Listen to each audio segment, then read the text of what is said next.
Welcome back, movie fans, to The Movie Date. This is a podcast for people who love talking about movies but don't want to be too smug about it. I'm Matt. I'm Rob. It is The Movie Date with Rob and Matt, I should have mentioned. But we can reverse the titles whenever we want. Right. Because this is our intellectual property. Our intellectual property. You can't do anything about it. We just had an intellectual meltdown of discussions earlier that may or may not. I don't know what you're talking about. Yeah, that technically it never happened. Hey, man. If it didn't happen on record, it didn't happen. Strike it from the record. If the little red dot isn't blinking, it didn't happen. That's like blackmail you can have. Like, I have the proof right here. It's like the Johnny Depp Amber Heard divorce proceedings so or whatever, which are just like Johnny Depp goes, you did the lawyer's like, hearsay, Your Honor. Did you? I didn't say anything yet. Were you gonna say it? Okay. Yeah. I've been watching those Pirates of the Caribbean movies. Just I was in a weird Johnny Depp mood, and I was like, are those good? And I was like, the first 2.5 are good. And I was like, I've never watched any of them all the way through, and it was not for any effort that I didn't want to. I just never. It's not a franchise I sunk into. No pun intended. I didn't sink into it. I do. I like the first 2 and a little bit of the third one. I just love how unabashedly it was Disney pre-MCU, and it was their big fucking huge making a lot of money franchise. It's Gore Verbinski. Yeah, not Gore Vidal.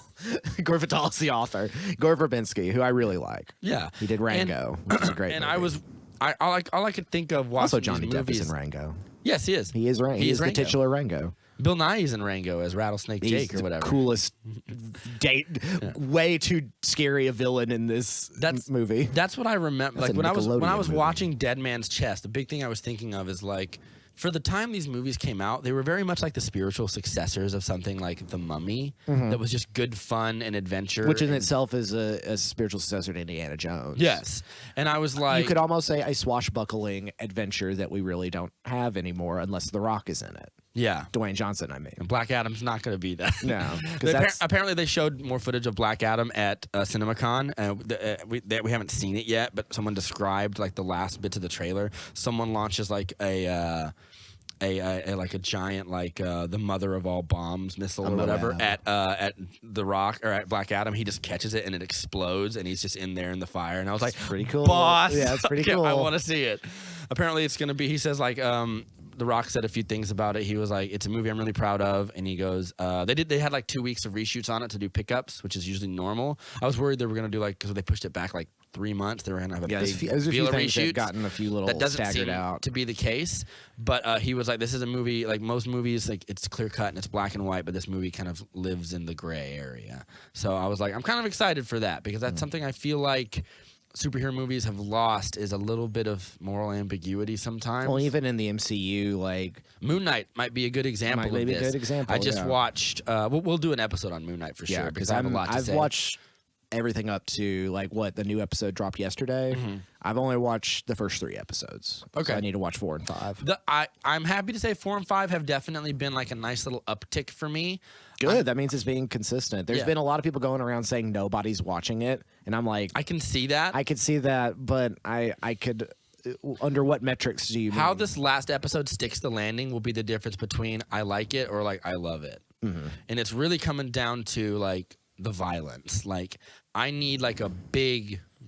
You need to give me a big giant ass kicking finale where it's Moon Knight in all of his glory. Where so far we've only gotten little tastes of it. Which that pulp violence is something where I'm like, oh, good. This is something that's been so missing in this sterilized kind of thing. But and I mean, and Oscar Isaac's just killing it. He's such a delight. He's in this movie. We're talking about Dune, by the way. We are talking about Dune. Hans Zimmer. Not Hans Zimmer. Well, Hans Zimmer did the score phenomenally. Speaking of it, Hans Zimmer also did the pirate movies. Yes, he did.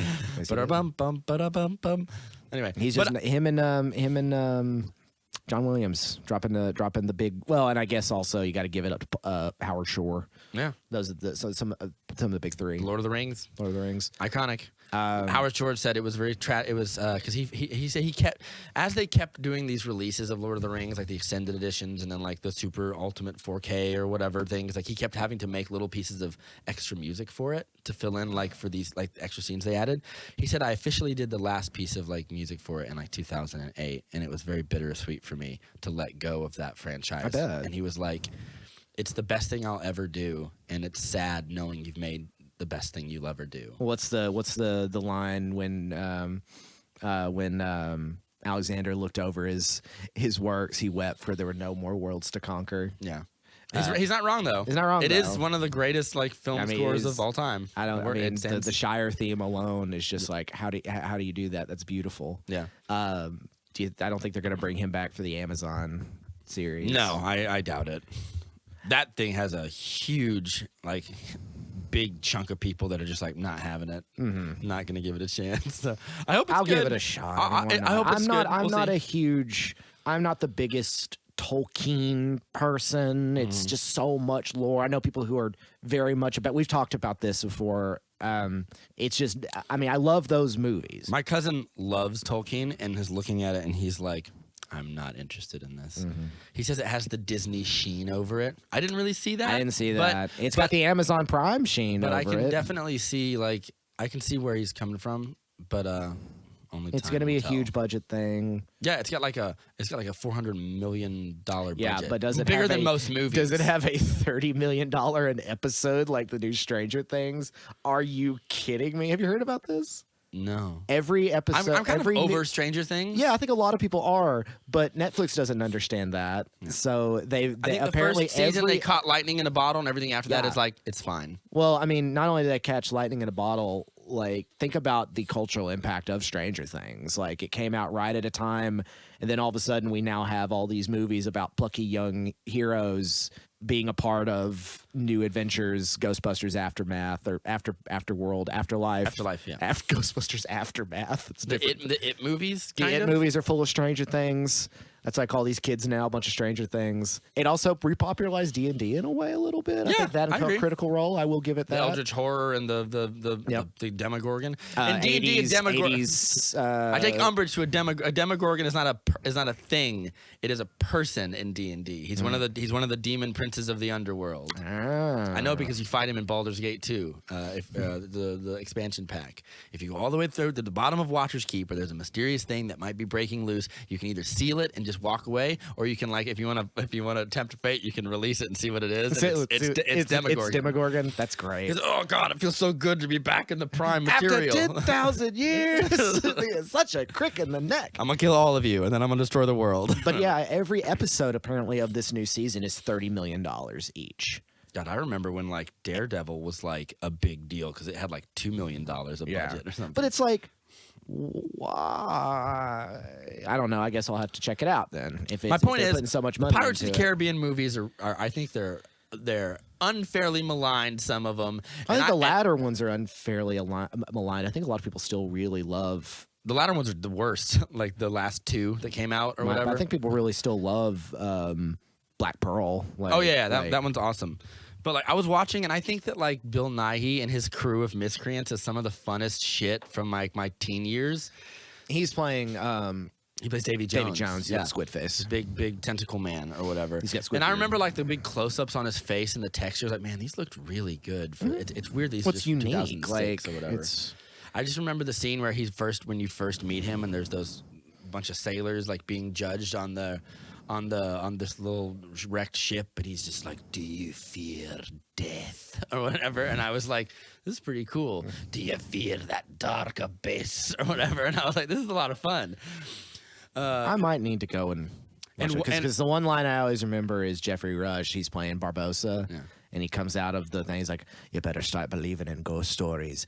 You're in one." And it's that's so good. I think Bill Nighy is better than Jeffrey Rush. Jeffrey Rush is good. Jeffrey Rush kind of becomes "Hey, I'm here." Yeah, not a bad guy. Really, not anymore. I'm an anti-hero. I'm one of the good guys now. I'm just here to mouth off between Jack Sparrow. Right. Which, by the way, some of the funniest stuff is them when they're both trying to be captain of the Black Pearl or whatever. But I remember when he's judging those souls and giving them an offer that you can either die here or you can serve 100 years before the mast or whatever. And one guy goes, "Don't listen to him." And there's he looks over and there's a guy holding a Christian cross or whatever, trying to tell him not to be tempted. And he goes, "Do you not fear death?" And he grabs him with this big lobster claw hand. Which is really great.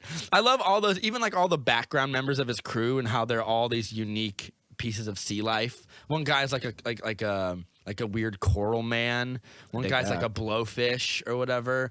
That's just so creative. Yes. Like, I feel like the only person who's like doing something like that, I could see that be a James Gunn thing. Yeah, I agree. Watch, we need to talk about Peacemaker. We can talk about Peacemaker. I kind of have lost the impulse to say something about it. I think it's quite good. Yeah. I think John Cena does some really he does some of the best acting, but it's a lot of him being like, I'm dumb and stupid, kind of that for a lot of it. But it's also about and I wish him. we would get past that. Well, I think it's also that's his character arc is because he thinks he's dumb and stupid. And so he's trying to grapple with that self-esteem issue thing. The stuff with his dad and why he's such a weird kind of quasi-nationalist guy, but he really deep down, he's just a guy that wants people to like him. Yeah. My favorite part of Peacemaker is in episode. It's not my favorite part, but one of the things that made me go oh, buddy, that made me really feel for him was episode 2 or 3 at the end. He's really mean to Steve Agee. He's calling him he calls everyone lots of mean names because he thinks that being nice and being cool is being an asshole. Right.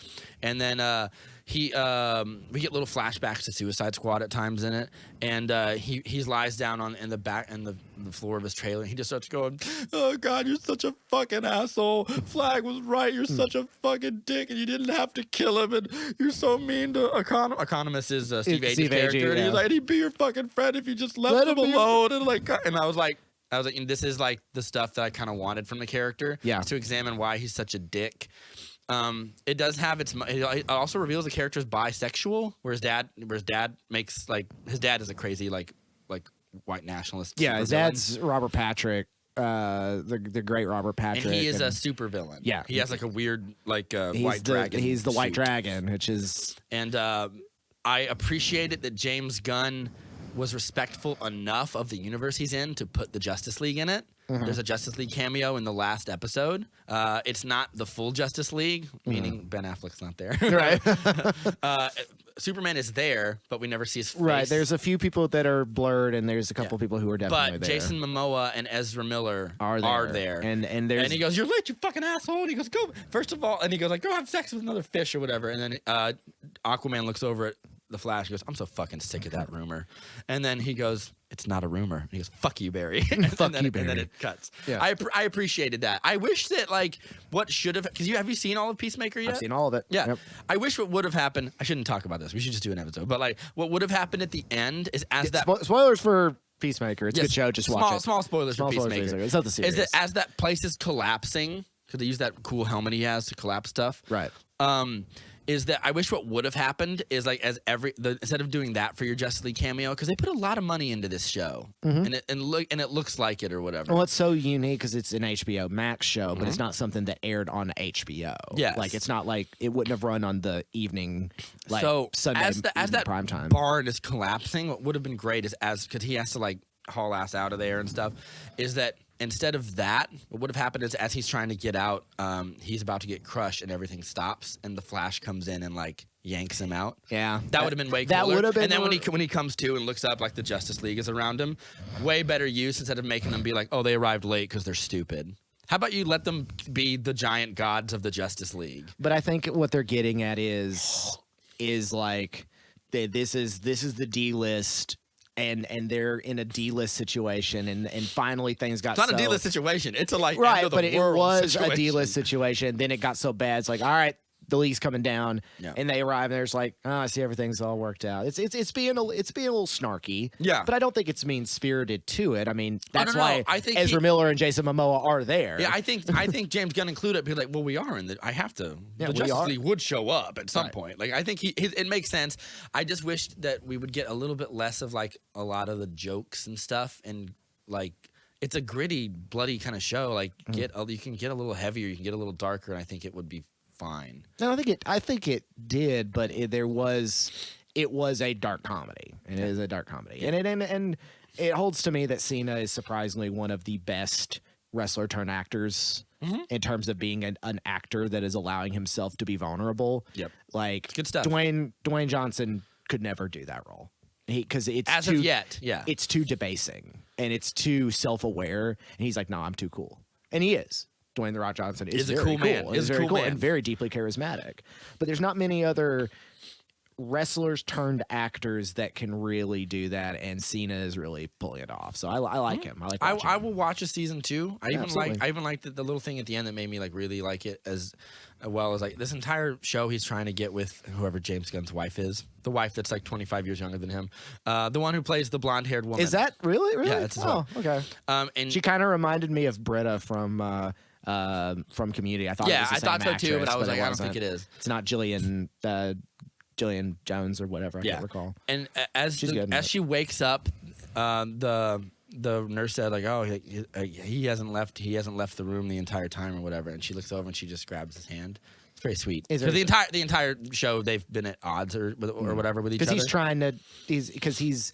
It discusses like PTSD and like generational trauma in a way that's not like beating you over the head with it, but it's like it's very clear this character is a victim of all of that. Yeah. And he's trying to become a better person. Peacemaker deals with PTSD in a much more mature and adult and not sanding off the edges in a way that Moon Knight will.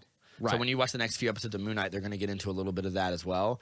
And I was very much like, I get it. It's Marvel. We can't show the kind of abuse that we show in Peacemaker or whatever. Well, it's because it's you on know, Disney Plus or whatever. Right. But I was like, R-rated versus this, and Moon Knight's about as close as you can get to an R-rated. And the whole time I'm watching Moon Knight, I'm like, I'm liking this show. Would be better if it was R-rated. Would be better if they could take the gloves off. Right. Like, but anyway, Matt, do you like things that are like Star Wars but aren't exactly Star Wars? I was gonna say one thing real quick. I just looked on the phone. Whether or not you like Star Wars? Well, I mean, yeah, I love those. I don't like Star Wars. I think it's overrated. Yeah. It is overrated. I think it's smug. It is overrated, and ultimately, and I still will love it no matter what.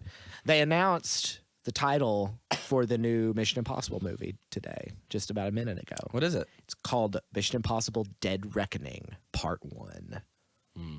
Part 1 makes me interesting. Yeah. Dead Reckoning, dumb title. Yeah. Dead Reckoning. I always like these vaguely like they sound like mission names.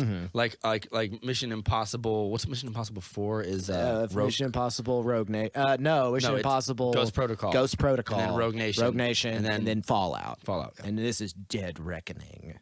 Because really Fallout and Rogue Nation are kind of part 1s and part 2s. Yeah, they're connected because they follow the arc villain of Solomon Lane. So what are we gonna do with I don't know a lot about this new Mission Impossible movie. I know there was that big thing where people weren't listening to the COVID protocols on set, and Tom Cruise like flew off the handle at them. Yeah. But I was like, that was a while ago. Aren't they done yet? Like, where's the trailer at? Like, yeah, how long there does should it take be. to do? Well, it's the same thing with like Top Gun Maverick has been in like. Yeah, that's coming out soon. Yeah, it's coming out for a while. It's made by the man you called Apple Store Michael Bay, which is Joseph Kosinski, who did the Tron movies and Oblivion. Did I call him that? Yes. I don't recall that. I think it's fair though, because that's not bad. It is kind of accurate. Did he do Oblivion? Yep, then I did call him that. Yeah, and then he also did the Tron Legacy, which I quite like. Which is a great movie. Yeah. Not a great movie, it's a very good movie. It's a good movie that has a weird Jeff soundtrack. Bridges CGI face. Yeah, it's got a great soundtrack. Yeah. Last thing is the new Jurassic Park will be out soon, Dominion. I can't tell you how unexcited I am for it. Every trailer I see, I'm just like, whatever. Like I don't. Yeah, I don't care how much nostalgia you pump in here. Jurassic Park goodwill has been expended. You would say it's extinct. Yeah, extinct. Very good. Yeah. Even if you're bringing back everybody, I would love if it's just like Laura Dern and Sam Neill and Jeff Goldblum just walk out, and then a T-Rex foot just goes down and steps on them and it just keeps going. They're gone forever. This is what we think. This is what we think about you and your nostalgia. Give us money. Here's some dino poop. Yeah. I'm just not excited for it. I can't tell you. Like, I see the trailers. It looks fine. The last one was so bad for me that I was just Fallen like, Kingdom was garbage. It really was. And it could have been interesting. I like the idea of like dinosaurs running around a mansion. But it's like, be scarier then. Be Resident Evil. Yeah. And then it's like the first Jurassic Park understands it's holding that its heart way too close to its shoulder, and because of that, it's like we now have this like, but these animals. And it's like, no. Like Spielberg was able to balance the wonder of this with the horror of we shouldn't have done this, and now it's become like, but they're so cool though. They're so cool, and the Brontosaurus got in the volcano and died. I'm like, they're monsters. They're giant They're not monsters. They're aberrations of mankind. Yeah. I feel the part where I was like, this is so dumb was like when we made the Indoraptor. And the Indoraptor, all you have to do is point a laser at something and it will destroy the target. And I'm like, first of all, is that necessary? If you dropped it into a house full of people, it would kill who's ever in the house regardless. You're saying it wouldn't be like, no, it's not you. It's That's like, not you. they're There's Osama bin Laden. I got him. They were like, it's 1,000 times more lethal than like a T-Rex. team of Navy SEALs. I'm like, is it better than a bunch of highly trained like soldiers that in body are armor, only trained to do exactly what you want? If I as hit it opposed with to a this giant bazooka, Saint Bernard on cocaine. Yeah. It's so. If I hit it with a stupid. bazooka, it's gonna get bazookaed. Yeah. Also, why did you make this? Yeah. We decided to create a The mass killer. Indominus Rex that's smaller. Yeah, we decided to take the serial killer of dinosaurs and breed it with another serial killer of dinosaurs. Why? I don't know. The Indominus Rex and the reason for making that makes more sense because that like we want something big and cool and scary. Right. It's the folly of the. That's why Jurassic World is not terrible. It works. Sterile. It's but the idea is like, yeah, it makes sense. They're like, we've now stabilized. And everything. I think it's cool to see the park actually open. Right. You get the novelty of that. Well, it makes sense. Fallen Kingdom is just like it's trying to have all its cake and eat it too. Of Right. like we're making clones and humans and stuff. And then it's like, oh, we cloned. Also, it's like we bring in what's his name? Not James Rebhorn. James Cromwell. James Cromwell. And it's like, oh yeah, I was working with old Richard Attenborough the whole time. And it's Whatever. like, no, you weren't. This is a retcon. You wrote that into the script, you liars. Like, and it's like, then, God, it's dumb. Yeah, that's why it frustrates with Jurassic you. World, it makes sense because it's like we finally Jurassic Parked. We did it, and now everyone's getting bored of it because the wonder has become corporate and plastic. And it's like, yeah, it has. It's almost like because you did. It's 4 using movies of this. nostalgia Yeah. to tell me how to feel, and it's like so the movie's halfway there to getting it. And that makes sense. So it's like, well, we got to create something more deadly, and they lose control of it. Yeah, if you look at like Jurassic Park, Lost World, Jurassic Park 3, and Jurassic World, they all kind of work together. They all have their problems. Like I guilty pleasure like Jurassic Park 3, just because of like the raptor being like Alan, stuff like that. Alan. But I think genuinely like the Spinosaurus is like a really cool novelty thing. I love seeing this weird, almost like post-apocalyptic, everything is dilapidated vibe that it has. The whole river chase and the pterodactyls is like, pretty cool, or petrodons. Or I whatever. think it's an all right. And I like B movie. I like the mid, as I mentioned before on here. I think Lost World is cool until it becomes King Kong at the end. The first 30 minutes. Ugh, the last 30 minutes. Come on, the middle part, a lot of fun. Of Lost World. Yeah, I agree with that. It's Steven Spielberg, like I've mentioned before, he's getting to do when they go to Skull Island in the old King Kong. It's just like, we're just going to start murdering people. Yeah. It's just, dinosaurs are slaughtering people, and it's great. Yeah. And I'm like, it's him being just gory. But if you look at all 4 of those movies in a block, they all work. They all kind of make sense. They're all kind of slightly different genres. Like the first one is a genre maker. Yeah, and then the second one is like him having fun and having like a big irreverent monster movie creature feature. Right. The third one is like a missing persons. It's like it's more of like a thriller. Yeah. Kind of like we're going, but you already know what's going to happen there. Alan Grant knows what's going to go on there, but now we have a stakes. You have to rescue a kid. Also, that Spinosaurus versus T-Rex fight's pretty good. Mm-hmm. Also, the Spinosaurus may not be real. A lot of those things might may not have real. been looked like that. Because that's a big dinosaur. Well, it's like now they're finally, as from the trailers also, of Dominion. why don't they ever bring him back in Jurassic World? That would have been a great opportunity to bring back the Spinosaurus.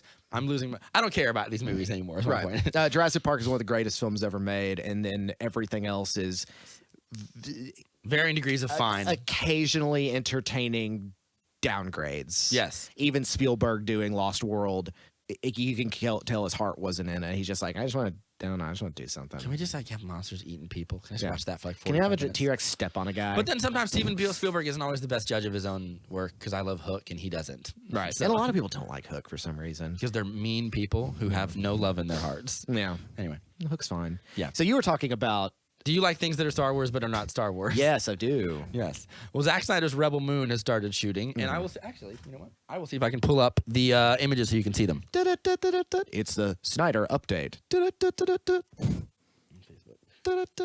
not Facebook. No, Google.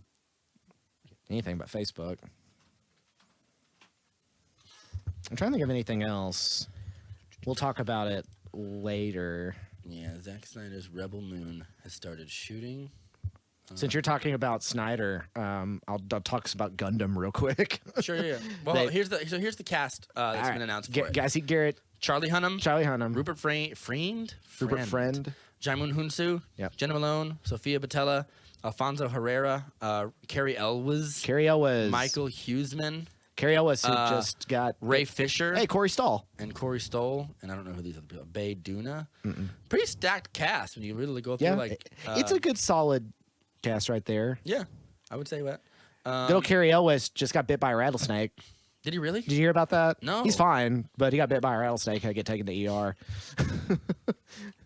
If it was 100 years ago, he'd be dead. But poor guy, Jesus. Yeah, he must have gone hiking somewhere and got bit by a rattlesnake. So anybody, if Carrie Elwes can get bit by a rattlesnake, anyone can get bit by a rattlesnake. First images from Rebel Moon are... Did we talk about... Look at these images in awe first, Zach. Matt. Zach. I was thinking Zack Snyder. Zack Snyder. That looks really dope. Yeah, we have some cool that looks armor. really cool. It's very Greco-Roman. At the inside of a spaceship. Yeah, it's a cool set. The outside's all big, giant green screen, so that means it's going to be a giant ship of some sort. There's a big fan. The wind's going to be kicking at. Yeah. So we got some Hansu looks cool stuff. Really cool. The way his goatee is cut, it almost looks like a helmet. Yeah. Like it almost looks like a Roman helmet. Like his face is a Roman helmet. I love the detail in this armor as well. Super high fidelity looking shit. It actually kind of recalls Dune a little bit. But that makes sense because Star Wars should recall Dune. Yeah, but I'm super excited for it. He got a stacked cast of people. I am low-key happy Ray Fisher's getting work because I want him to I want him to not be blacklisted for to get out shitting on Joss Whedon and people. Funk of legalese stuff and get back to acting. But looks good. Am psyched. Rumor is, I think, is that it's gonna have a long shooting schedule because he might be shooting this and its sequel back to back. There was weird paperwork that was released at Netflix that were saying shooting it as a part 1, part 2. I don't know that sometimes they release trailer information or movie information, and it's so if that's true, cool. And apparently, it's probably going to be one of Netflix's most expensive, expansive films ever. It looks like it's going to be big, which is cool. That's what I really want. Cool. I'm glad they're putting faith in him. Because I don't think what's the last big science fiction property they ever did? Netflix. Yeah, they did Lost in Space, but that wasn't really taken as. No, that was big. CBS. The Lost in Space reboot with Toby Jones and everything. Not Toby Jones, Toby Stevens. But that was on Netflix. It was. Was it? I thought it was from CBS. No, it was Netflix all the way through. Okay, fair enough. And that was probably the other one. Altered Carbon. Yeah, that's true. Altered Carbon, which I dig. That's pretty cool. I haven't finished it. I need to watch it. I almost said trying to imagine Raised by Wolves, but that's HBO. Yeah, that's kind of a runaway hit. I'm trying to imagine what's the biggest thing they've done in scope. Probably Altered Carbon, right? As a science fiction. Yeah, that has the biggest scope or whatever. Dune is huge in scope, as we'll talk about. Yeah, I don't know. Their thing has been mostly fantasy since The Witcher. Yeah, I guess Bright's kind of sci-fi. Yeah, but Bright wasn't received very well. Yeah, and it wasn't that it's just people in makeup, right? Rocking, and then magic wands and stuff. Right. It's. I'm not saying it's not. I still like Bright, but I'm just saying I feel like this is gonna be lots of giant planets and new worlds and stuff like that. So that's big in scope, whereas Bright is Training Day. It's Training Day and the LA Hood or whatever. It's a Shadowrun Training Day. Okay, fair enough. So looks cool. I'm excited to see it. I got no other news. Let's talk some Dune. I wish I could do that. My Dune. Yeah. My Arrakis. Fair enough. Well-deserved Oscar win for that score because that score is larger than life. I've sometimes just fantasized about go back and re-watching Dune just so that I can hear the musical cues and stuff. It is the larger than life. drums and the hollowness, just the it truly is big and alien. dense. Yeah, it It's feels so big alien. and dense, like that planet. Like it's just big and well, and it also sounds very Denis Villeneuve. Like it reminds me of Arrival, and things like that. Yeah, this is Denis Villeneuve doing Dune. Dune, of course, is the acclaimed, influential 1960s sci fantasy saga written by Frank Herbert. Went on for like 5 novels. He wrote about 5 novels. Did he ever do anything besides Dune? Did he ever do anything else besides Dune? I'm sure he did, right? I'm sure he did, but I mean, it's Dune. Yeah, I know. It's pretty good. It came out in the age of psychedelia and when sci-fi was getting reevaluated, and he essentially wrote something so ambitious and so out there so early that, of course, we wouldn't have Star Wars without Dune. Yeah. I think most people will agree. There's a lot of sci-fi we wouldn't have without Dune. Star Wars is a weird mishmash of like 5 things. Yeah. Like Isaac Asimov kind of helped inspire Star Wars. Dune, Jack Kirby kind of helped inspire it with the New Gods and the Force and the Source and Dark Side and Orion, who films and a lot of Asian material and things like that. Yeah, Flash Gordon, of course. Yep. Like Flash Orion, Orion is Darkseid's son, but he's switched with his with Highfather's son, and then there's the reveal that Darkseid is Orion's father, right. And they need to return home with me. Kind of like a dark father, yeah, Darth Vader. There's lots of like influences that Star Wars has been, things that Star Wars has been influenced by. It's weird because it's such a big mishmash of a lot of things, but we see it as this giant original work. Yeah, we see it as this monolithic thing. It's because I think it's because Lucas and company just landed it so successfully. Yes, I'm not saying it doesn't deserve to be seen as big and original. All work is derivative of other work. People, with nothing new under the sun. That being said, there's a lot of things under the sun on Arrakis. Yeah, because it's a desert planet. This had been highly anticipated for a long time. I mean, we're already pretty late to the game talking about it. And you know what? If you have a problem with that, that's fair. You know what? You're getting the content. Yeah. You're getting to hear us talk about Dune. If you're like these, I've been wanting to talk about it for a while. I'm glad that it's taken us a while so I could sit and I rewatched it. Yeah, the other say night. more about it that I want to, because there's a lot of layers to it that I want to get into. Because I did see people afterwards be like, it was all right, a little overrated or whatever. It feels like it's more important than it is. This movie I just watched is overrated. Yeah. I could tell. And I can see people like, it's very self-important, and I think it's, I think it is very all self-serious. things that are big in scope feel self-important. Right, they need So to I have think that's that. kind of a cop-out to say. Well, a lot of people say that about like, I can't remember. It doesn't matter. But like, usually things that are big in scope feel self-important. Yeah. Like Ridley Scott's new Alien movies feel kind of self-important or whatever. Like I have something really important to say. Prometheus and Covenant. Yeah. And I would argue that if that's the worst thing you can lob at a film, that just means the person making it really cared about its vision. Well, it also shows something I love when a filmmaker has is confidence. Confidence in the material. Confidence that it's like, we're going to throw out a bunch of things at you and we know it works.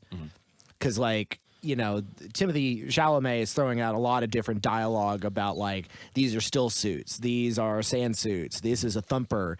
And you all have to sort of just take all that in. But it all gets put to use. It all gets played. They never show you anything that's, like, confusing that you wouldn't understand. What does that do? Right. A thumper is meant to mimic the sounds of human beings jumping up and down on the sand. Right. To attract the sandworms. To attract the sandworms. That's Shai-Hulud. Yeah. I have only one God. There's a hardcore band I love. There's a hardcore. That's a badass line, by the way. Yeah. Most boss way to die and whatever.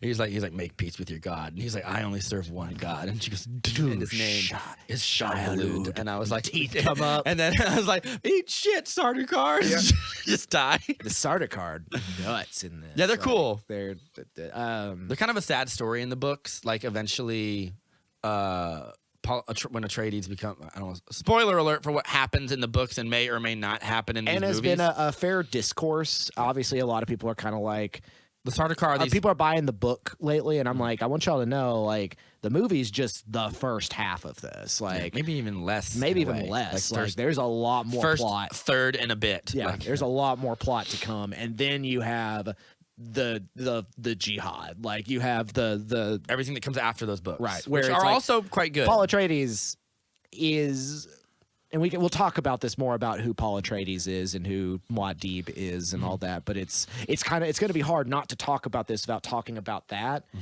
And I think we should give ourselves a break talking about spoilers because this is a 60-year-old, 70-year-old book. That's series. what I was saying. Like, possible potential spoilers or whatever. When he becomes emperor, he bans the practices of making a Sardukar, essentially, because they're sort of like these. They take the children and they basically do go like Zack. It's like Zack Snyder's 300. Like they train them and they leave them out in the wilderness and force them to beat the shit out of each other and be brutal to each other to make them these undeniable warriors. Right. And they are kind of like that, although Jason Momoa kills a lot of them. Yes, and rightfully so. But he's understandably like, these guys. Yeah, he even says you cross braids with a Sardukar, you remember it or whatever. So like I kind of like I think they are kind of cool, evil, bad stormtroopers or whatever. But I am kind of like I do kind of feel bad for them in a way. They're being like bloodletted when we see them on that planet or whatever. Sol Secundus. I'm trying to remember. And I was like, man, the process of what it goes to like make one of these warriors is also like pretty awful. I've mentioned before the Seleucus Secundus sequence may be one of my favorite things has been in a movie. Yeah, it's just weird and big and it's droning. Just for one thing, you've got a giant tower and a guy in a giant modulated like ring doing Mongolian throat singing. Yeah. There's a giant ship so big it can't fit in the screen. You just see a little bit of it. And there are crucified people whose blood is just rolling down to be put in bowls. It's a warrior religion. It's a faith to the emperor. Yeah. And they are like his blood knights. Yep. And it's really cool. And you don't cool but fucked up. Like, yeah, well, it gives you the idea of what kind of killers these people are. So, and the deep-seated alliance they've made with the Harkonnen or Harkonian. So you don't know about the Harkonians. They're brutal. Yeah, great line delivery by Josh Brolin. So the beginning of this movie follows very closely what happens in the books. Yes, I reread Dune as this movie was coming out, so I would be more caught up on it. We start like the beginning of the movie almost starts exactly as the book. The book opens with Paul's examination or whatever by the Bene Gesserit. Do we want to talk a little bit about like what the Bene Gesserit are? Because I feel like if you're a new person, you may not understand what they are and what their powers are and what they exist to do. So we gotta. I want to go ahead and just like do the simple synopsis of what this story is. We can trace that. The Atreides family are one of many dukedoms, fiefdoms in the service of the Galactic Empire. So they are servants, vassals of the greater Imperium. We are in a future that Herbert was smart enough to say is so far into the future that we are thousands of years into the future. Like it's like what 30,000 AD, it's we're well past like 10,000 years in the future or and whatever. So hyper new technology and stuff. Space travel, duh. Conquering of all these planets, duh. We've definitely done that. We've also returned in a way with our technology into a sort of medieval, not too medieval, but at least kind of an aesthetic viewpoint. It's like sci-fi feudalism. Sci-fi feudalism and things, the still suits alone have created the idea of firearms to be fairly useless in combat. Well, it's not the still suit. It's this type of shield that they have. So in the book and in the movie, and I was really worried, like, how are they going to like explain that to people? It's like, so the reason like in Dune, they use lots of knives and swords and close quarters combat kind of darts weapons. And things They do have guns and ships and explosions and stuff. Paul with that little pistol there. Yeah. But the reason that they don't use a lot of those in person-to-person combat is because they have these shields, and the shields stop anything that moves at a high velocity from penetrating. Right. So if something is moving slow, say at the speed of a human swinging a sword, it can get through and kill you. Right. So that's why a lot of the it's too fast. A bullet would be too fast. Yes. Even sometimes if you use a sword too fast, it'll whack off the shield. There's like an art to killing somebody with one of those shields on, which is why Jason Momoa is the weapon trainer, because he's good at killing people with those shields. And it's why Josh Brolin as Gurney Halleck is a great trainer and a great general and all that. And Of course, Jason Momoa playing Duncan Idaho. If there's anything this series has, it's the best names in science fiction. Sure. So we enter in on the Atreides family from Caladan, which is a watery lush, very kind of lots northern of water European and rock, and water, and Duke Leto, very much like Iceland. Yes, very much like Iceland. Very probably shot in Iceland. Probably shot in Iceland. Duke Leto Atreides, played by Oscar Isaacs. And his wife concubine, Lady Jessica. Yes. Because this is very much like there is. Herbert took a lot of influence of Judeo-Christian and Islamic sort of aesthetic into this. Mm-hmm. There's a lot of language of that's used throughout here. Lots of philosophy too makes its way in there. A lot of Eastern philosophy, a lot of things like that. And eventually, when we get to the Fremen, it's very Bedouin. Mm-hmm. And a lot of those things aren't even like things he made up for the book necessarily, like how like old like Arab tribes or whatever, or people in the Sahara would preserve water or whatever. Like it's not particularly outlandish to think like you would eventually, with great technology, you'd make these suits where you lose less than a thimbleful of water a day by recycling the water from your body, which basically is like your sweat and your piss. Right. And it filters all the water tears out. And things like that. They don't mention urine, but we got it. Yeah, we like got it's in there. Even like when at the end of the movie when we're talking to Stilgar and he was like, "What could you offer me that's more valuable than the water? The blood in your water, because your blood is 70% water, and there's probably a way to filter your blood and turn it into water." Right. So I don't know. It gives an idea of what the Fremen value. Mm-hmm. So the Emperor is looking at the planet of Arrakis. Kaladin? No, Arrakis. Oh, Arrakis. Yes, Arrakis. Yeah. So. Yes, we can do space travel. Yes, we do all this, but we cannot do it without the spice melange. Yeah. The spice is life. Spice is life. Spice allows. The spice must flow. Mm-hmm. Spice allows for space travel. It also is quite literally LSD. It is quite literally like a naturalist. It's actually a little bit more like peyote. It's like this natural thing that allows for psychedelic and possibly supernatural or psychic connection to the universe. Mm-hmm. Also, from what I remember, it's also the most valuable thing in the Imperium. Extends your life, I think. Yeah. It definitely does. Yeah. It may turn you into something that's not quite human anymore. Yeah. But addiction to the spice allows for that. Yeah. So for the Emperor, they don't mention that in the movie, but I think that's probably something they're going to get to. That's why the Harkonnens have been around for such a while. That's why Baron Harkonnen, in a nutshell, is kind of so gross, because he's kind of lived unnaturally long for a very long time, and also he's just gross. He's a gross. Yeah, man. He's also just disgusting. He's a gross man. But and they are the rivals, and apparently have had military combat with the Atreides before. I think Duke Harkonnen, Vladimir Harkonnen, makes a note of that when he has Leto Atreides in his thing. Essentially, they are now the stewards of Arrakis. The Emperor does what Emperor wants. And the Harkonnens were the stewards of Arrakis. They had owned and Arrakis. We opened the movie with, they brutalize our people, and then one day they were just gone. That's from the Fremen. That's from Zendaya. Who plays Shani? Shani. Yes. Right.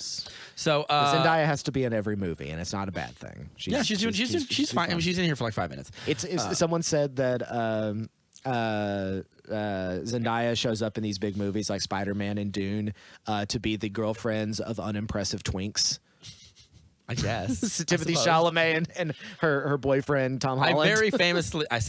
I much maligned Timothy Chalamet as not being this big action hero or whatever, but I think for this movie where it is now, he's fine. He's good. That last fight's really good. It's also a lot of the direction, cinematography, and everything. Though when he has that dream sequence of them all fighting, and like the helmet slips up and it's his face, it's a little funny. I was a little like, no, because he's just like, oh, what? But like, I think that he plays the uncertainty of that part of the book very well. So I think it's just going to be a matter of like how we see him. What eventually forward. It's a kind of a Lawrence of Arabia situation where he's this very European, very elite person who has everything taken from him and goes native, and then ends up becoming this like counter-revolutionary. But first the family has to go to Arrakis, where they're going to be. They take it away from the Harkonnens, right? But first, ostensibly because they're too mean to the Fremen, right? They are ethnically cleansing the Fremen and all that. But there's a greater conspiracy at play here. There is, but that's the reason I think in the book it's used, right, for why the Harkonnens aren't allowed to rule Arrakis anymore. Right. But either way, the Duke's not happy about that, or Vladimir Duke Harkonnen is not happy about it, and Dave Bautista playing the Beast Rabin, one of his nephews, is a great line. How could they do that to that Duke? That Duke! I wish he got more to do in this, but like I know he's going to get a lot probably in the next movie. And it depends on who's going to be playing Fade Ruatha. A lot of people have said Eddie Redmayne. Not bad. Yeah, that'd be fine. He's weird enough to play that role. Weird and like limber and redheaded. Yeah, that's the thing. Is like all of them are supposed to be ginger, but Denis Villeneuve made them all bald and white and pale. Right. They all which kind would of be look weird like if he's the only one that's not that. Like I'd be fine with it. Most famously, we're also not talking about the original Dune from 1984, directed by David Lynch, one, where Sting most famously plays him and is kind of one of the highlights of that. It's all right. It's all right. Kyle MacLachlan. It's not a good movie. I don't care what anyone says. I like it. I like parts of it quite a lot. It's got a great cast. Yarovsky tried to make a version of this movie, most famously, and it was famously it didn't happen or whatever. Probably most famously is now just known for the documentary Jodorowsky's Dune, which is just as entertaining. Yeah. There was also a decent sci-fi series of this in the 2000s. And Children of Dune. At the time was the most expensive thing sci-fi had ever put money into. Huh. So it's if you want they did Dune, they did Children of Dune with James McAvoy. James McAvoy played Leto the Second. Yeah, which is an adaptation of the second novel or whatever. It's the second book. So if you watch those are out there and they're all right. If you need more Dune content, I mean, this is also better. read the books. This is definitely better. But if you want to, a masterpiece. But if you want to, you could dive into those miniseries. So, but you were wanting to talk about the Bene Gesserit because there's probably the most famous scene in Dune in general, which is the box, which is the what is it called again? I can't remember. No, Gom Jabbar is the thing with the needle that's because somebody did a tweet once that was just a picture of Donald Trump and it just says Gom Jabbar, and I've always been laughing at that.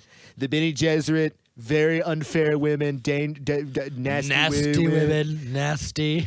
They gave me the Gom Jabbar. I passed. There's no fear in me. The fear washed over me. What can I say? What can I say? All that was left was me. All that was left was me. We all love me, don't we, folks? The Gom Jabbar. So anyway, I'm the Muad'Dib. The spice must flow. We know this. He would be Baron Harkonnen. Yeah. Oh yeah. He'd be floating around in a big old suit. He'd be just in a big old. It's mine. I want the dude. My spice, my Arrakis, my Dune. His sons would be Rabad and Phaedra. Oh God, it's perfect. It's perfect. Who would you make? Someone's political make cartoon. SNL needs to do a Donald Trump as Baron Harkonnen. Steve Bannon's that little spider creature just eating out of a bowl somewhere, crawling around. Was that in the book? It might have been. When the Reverend Mother shows up and she's like, "Dismiss your creature," and she's like, "It's fine, you can stay here." And she goes, "Leave," and then it leaves. And I was like, she gives it the voice. Is that in the book? Yeah, we need to explain like the what the we voice need to explain. is. So like, while all of this intergalactic politics is going on, there's a bunch of weird women. There's a bunch of literally the weird women. It's very medieval, kind of Shakespearean. The weird with a Y that kind of run the show, and they are the Bene Gesserit. What's her name? Who was in the original movie? I can't remember. And is plays the mother, plays the. Oh, Charlotte Rampling. Charlotte Rampling, yeah. Yeah. Because I think she was she was Lady Jessica before, right? I think so. I think so. I haven't seen the David Lynch Dune in forever, and I don't plan to. She was also most famously, for me, she was in Zardoz. Yeah. Opposite of Sean Connery, which is also a very Dune-esque kind of sci-fi story. Mm-hmm. I have a lot to say about Zardoz. I love that movie. Well, we're not doing it right now. We're not talking about Zardoz today. So Lady Jessica, Rebecca Ferguson, not Rebecca Hall, Rebecca Ferguson from the Mission Impossible movies. Yep. I'm glad she's in this because she's pretty good. Stand out in Doctor Sleep. Mm-hmm. She's the villain in Doctor Sleep, the lady with the hat. Rose the Hat, I think. And she's kind of a witch. She's secretly a witch, and Paul's having nightmares, dreams, things like that. He's like, I keep having dreams. I keep Timothy Chalamet is very fey, and it's just very, I keep having these dreams. I keep having this. I think he's more accessible here than he is in other movies. Yeah. Where the other more like indie movies where I find him a little bit more insufferable. Yeah. I'm not saying he's a bad actor. No, I'm I just think saying he's that good. and sometimes he's a little much. Later in the movie, he's great. Like, I love that sequence, like, afterwards when he's realizing everything going on. He's like, get away from me. You made me a freak. That's the part that I start to empathize with him the most. Right. Is because, like, He's burdened with a leadership he doesn't understand. one thing this movie does is it sort of subverts these dreams. Like, first of all, in the book, I'm pretty sure the dreams are just about Chani. Right. That's all he's seeing. He's not seeing Whereas here he warfare and everything sees else. warfare, and there's one with Jamis that happens later. Follow the friend. Well, so the dreams are not always, they're not explicitly things that are going to happen, because certain things, I'll say something that happens later in the movie is he has 2 recurring dreams / visions about this man, like this very dark black man with a beard, and he's telling me, like, I'll show you the ways of the desert or whatever. And then he says, like, the desert is not it's not a puzzle to be solved. There's something to be deciphered. You only defeat it by surrender. I'm paraphrasing. And he goes, you only defeat it by surrendering to it. And he goes, let it guide you. And that's where he lets go of the controls of the ship and lets the sandstorm take him. But Jamison's But when he fights Jamis later, right. They never have that conversation. No, he kills him. He kills him. He shows him the way of the desert. Right. Meaning, like, the strong survive. Well, and it is the lady that says, follow the friend, and he's not a friend. He's an enemy. He has to beat him. But he teaches him a valuable lesson kind of thing. Right. So, like, these dreams in the movie are a lot less, they're a lot more subversive. When he's shown the possible future of him becoming like a new herald of some new universal order, he does not greet that with excitement. Yeah, it's panic, it's fear. It's like, it's gonna be a holy war that engulfs the universe in my father's name. Yeah, they will destroy this. They will destroy this universe in my father's name. They will kill for me, and it's causing him to panic. It's causing him to freak out. Right, rightfully so. And I think that it's a much more cinematic way of telling that kind of story, because we're whereas those dreams don't really happen in the book. For a lot of people, this is a very tough story. Considering Dune's this very popular novel, it's very esoteric. It's very heady, and it is somewhat inaccessible in some degrees. I think it's very well written, obviously. But its ideas are they are not Star Wars. It is not black and white, good and evil. It is a story of empires falling and rising, and leaders falling and rising in their own decadence. I think it's about as accessible as a story this vast could be. Yeah. There's another story called The Forever War, not to be confused with The Tomorrow War, right? Which deals a lot with it won like the big sci-fi book award Nebula? that it always wins. It's either that or it was like the Hugo Award. The Hugo, the Hugo. And it won it a couple of times. It was presented to the author by Robert Heinlein, who did Starship Troopers, and which the author said Heinlein's also probably a big influence here as well. Yeah, and he said that, like, that was worth more to him than the actual award itself.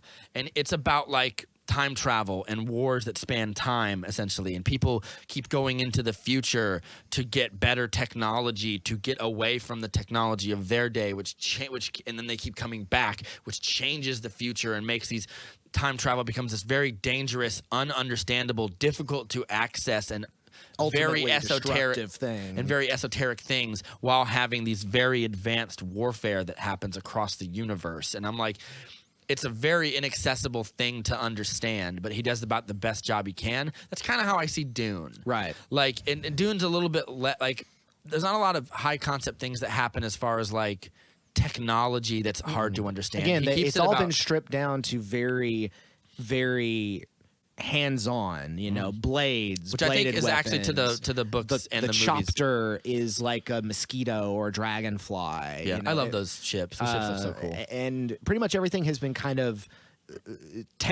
all the technology you can tell is high-powered, but it is all aesthetically simplistic. It's all very Renaissance, medieval. The really big ships strike me as like something you'd see, like a really cool futurist piece of furniture you'd see at, like, I don't know, like a Smug's furniture shop in Norway or something. Yeah. And then, like, when you're on the ground in Arrakis, everything's very, like, it's kind of rickety and falling apart. That's kind of the point. Because they inherited a bunch of, like, pyramids. Yeah. And it's like, all right, I guess we got these. But like, it is the aesthetic and the look of the entire movie goes back and forth between really cool, almost like Gothic, big Greco-Roman kind of aesthetics. Like when you go to like Caladan, kind of feels a little bit like that. Yeah. And then like I love Getty Prime, it looks like H.R. Geiger threw up and had an S&M fest or something. Oh yeah, and then, yeah. like anything Harkonnen is just dark and slimy. The Sol Secundus. Solus Secundus. So the Sardaukar place reminds me of like a big ziggurat kind of thing. It is also very religious. Everything is a very religious. The scope of everything is meant to like tower over you. You are small in this Imperium, and that's not to take into account the distance of the galaxy itself. Yeah, so like it's a big the aesthetic is a big mishmash of a lot of things that I kind of really appreciate. Like just watching the behind the scenes stuff about like the sets and everything, I was like, this is kind of like. And the costume designs also like are all everything. Yeah, feels so specific. The Bene Gesserit look like beetle women. Yes, like it's great. But it also like. It looks like something you would also see in Star Wars. It wouldn't be out of shock to see something like that in Star Wars. Yeah. What are the Bene Gesserit? What are the Bene Gesserit? You talk about the Bene Gesserit. I don't really know how to describe them. They are the the power behind the throne. They are the soothsayers. They are the the mystics. They use powers of suggestion or whatever, or just outright making. They have the louding voice. Yeah. Do you want to explain what the louding voice is? Yeah, it's awesome. To it's a great power. The louding voice, which is a kind of a Chekhov's gun in this, is because Lady Jessica is a Bene Gesserit and has been trained in this cult, sort of this religious order. Yeah, that's the word for it. For a while. They have the ability to manipulate people's minds and emotions through a certain tone, a pitch of voice, like a vibration. Yes, it is not psychic. But it is a power. Yeah, it's biological. Yeah, and how they discovered that, I don't know. They do a great job. Does spice have anything to do with it? No, I don't think spice has anything to do with it. Okay. I can't remember. The spice is one of my favorite things about this because it is something so explicitly. This is a world run under psychedelia. And to understand the lengths of its empire, you have to give in to psychedelia. Yeah. And that's so 60s. That's so of the moment Herbert was writing. Yeah. And it's something that a lot of people are like, we don't want to think about that anymore. That we all had our minds awakened. We want to shut that stuff down. It's like, here's Star Wars. Yeah, here's Star Wars. There's no calcification. Here's fun pop culture. No third eyes open here, anybody. So the louding voice There's good versus bad. And it's just a voice that lets you pass the salt. Make people do stuff, yeah, for lack of a better word, by finding trying this to train right Paul vibration and do it. pull and do it. Yeah, can't quite do it right. Yeah, but he's working on it. He's working on it. But he has to go meet the grandmother of the Bene Gesserit. Yeah. And this isn't a test a lot of people do. I mean, it's. I think you have to do it to become one. Like his mother did it. Yeah, I remember that in the book very vividly. She's like, your mother did the same test as well. Like no one's gonna come in here to save you. She survived this test and she's standing guard outside or whatever. Right. And also, this is something that his father, Duke Leto, is not aware of. I don't think. This is completely a subterfuge. Kind of deal. The relationship between him and his mom. His dad and his mom is very underserved in the book. You don't really get to know a lot about. Well, they make their a point history. of being like it's not his wife; it's his concubine. Yes, this is. But in the book, they make a big deal about how like that kind of means more, right? In a way, it's not like a harem. Yeah, he doesn't have a bunch of them. He has women. He doesn't have a wife at all. Right. He has this concubine who had his son. Who makes very clear in the great scene in the cemetery where, because they make a point that there's a lot of Spanish influence in this. They were bullfighters and it kind of takes things that you would think, oh, I didn't even know they still did that in the future. Because it's like we've gone through so many futures that culture has kind of come back around again. Well, that's a big thing with Frank Herbert is like humanity works in cycles. Yeah. Like we had medieval fiefdoms and then we moved to like mercantilism and then into capitalism and then into like a big kind of corporate empires or whatever, and then we started moving into, I guess, globalism as our planets become one, and then we develop great technology, then we span into the stars, and then we go back into sort of feudalism, and then it happens again. Like we don't learn our lessons is kind of a theme of the book. The imperialism and colonialism them are continuous. Yes, even if it's we don't change them. The scale just adjusts because the Fremen it becomes bigger. and then the Harkonnens and everybody else. There are no aliens here. These are all people that assumedly came from Earth at some point and now have house evolved themselves on their on own different planets. planets. And we now just continue to be colonizers. Yes. And that is what the Atreides are. They are not necessarily good guys. Duke Leto is a decent man, but he is ostensibly no different than the Harkonnens other than I will not brutalize you. Yeah, like he's a colonizer in the sense that Alexander the Great would conquer your country and then give it back to the local, and that you're not part of my empire and you work for me. Right. And he goes, but I'm not going to kill you anymore or whatever. Right. I'm not going to. Well, no, whereas Leto won't kill you in the first place probably or whatever, but like he's kind of like that. He's like, understand that I'm in charge now by the emperor, and like we don't agree with the emperor.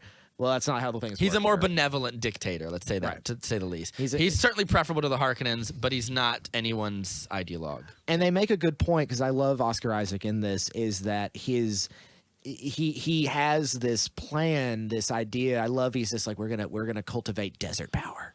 We're gonna cultivate desert power. We're gonna do all this. He's ambitious, but his ambitions are foolish. And I don't think it's foolish. I think he underestimates the forces that are against him and how much the emperor wants him to fail. Right. Whereas like when they do discover like, oh, there's like millions of Fremen on this planet. Like the Harkonnens thought there was like 50,000. Right. That's no, it. They've been living and he looks at Jason States. Momoa and he says like desert power. Yeah, desert So power. I was right or whatever. So he's not foolish. Right. He does not understand. the He's so greater... distracted by being on Arrakis, he doesn't think like the emperor's not going to like kill me. Maybe the Harkonnens He's not going to destroy my family. Yeah. So we got to talk. There's so much to talk about in this movie. We got to talk about. Let's just trace the story going forward. Right. Let's talk about. He puts his hand in the box. Yeah, he puts his hand in the box. Reverend Mother what's gives in him the the box? Pain. It's in the box. It's Gwyneth Paltrow's head. But he puts his hand in the box and it like slowly increases pain. I remember being described in the book as like he expected. She puts a needle to his neck and is like, if you take your hand out of the box. That's the Gom Jabbar. The Gom Jabbar is the poison. The poison needle will kill you in like 5 seconds or whatever. Yeah. And is that if you take your hand out of the box before I say so, you'll fail and I'll kill you. And then he passes. He manages to keep his hand in there. No there's matter a how great hard amount of suffering unknown, but it is all, and of course the line, probably one of the most famous lines in it is do not give in to fear. Fear is the mind killer. Fear is the little death. Once you conquer through fear, fear will come through me, and the only thing that'll be left is me. Yes. Yeah. Fear is the mind killer. Fear is the little death. Which and this Jessica says. Yeah, he doesn't say it. Yeah, he says it in the book. They do it in the trailer though. Yeah, they falsely use it in the trailer, but he says that later in the books or whatever. So he, as he pulls his hand out, he's expecting to pull out like a blackened stump of something, and it's just his hand is fine or whatever. It's all dental. We got to get into this is the part where it's kind of inaccessible. What is the Kwitzak Haderach or whatever? What is well, it's a messiah, okay, so isn't it? The Reverend Mother is critical of Jessica for having a son. Because that's a thing you can control, I guess, now? Is that a thing? You can control the sex of your baby now in this Maybe, future? I don't know. But either way, she's supposed to have more daughters because that continues the power of the feminine line of the Bene Gesserit. Yes. But she had a son. They don't like men. No, they're a bunch of misandrists? Is that the word? They're a bunch of misandrists. Okay, yeah.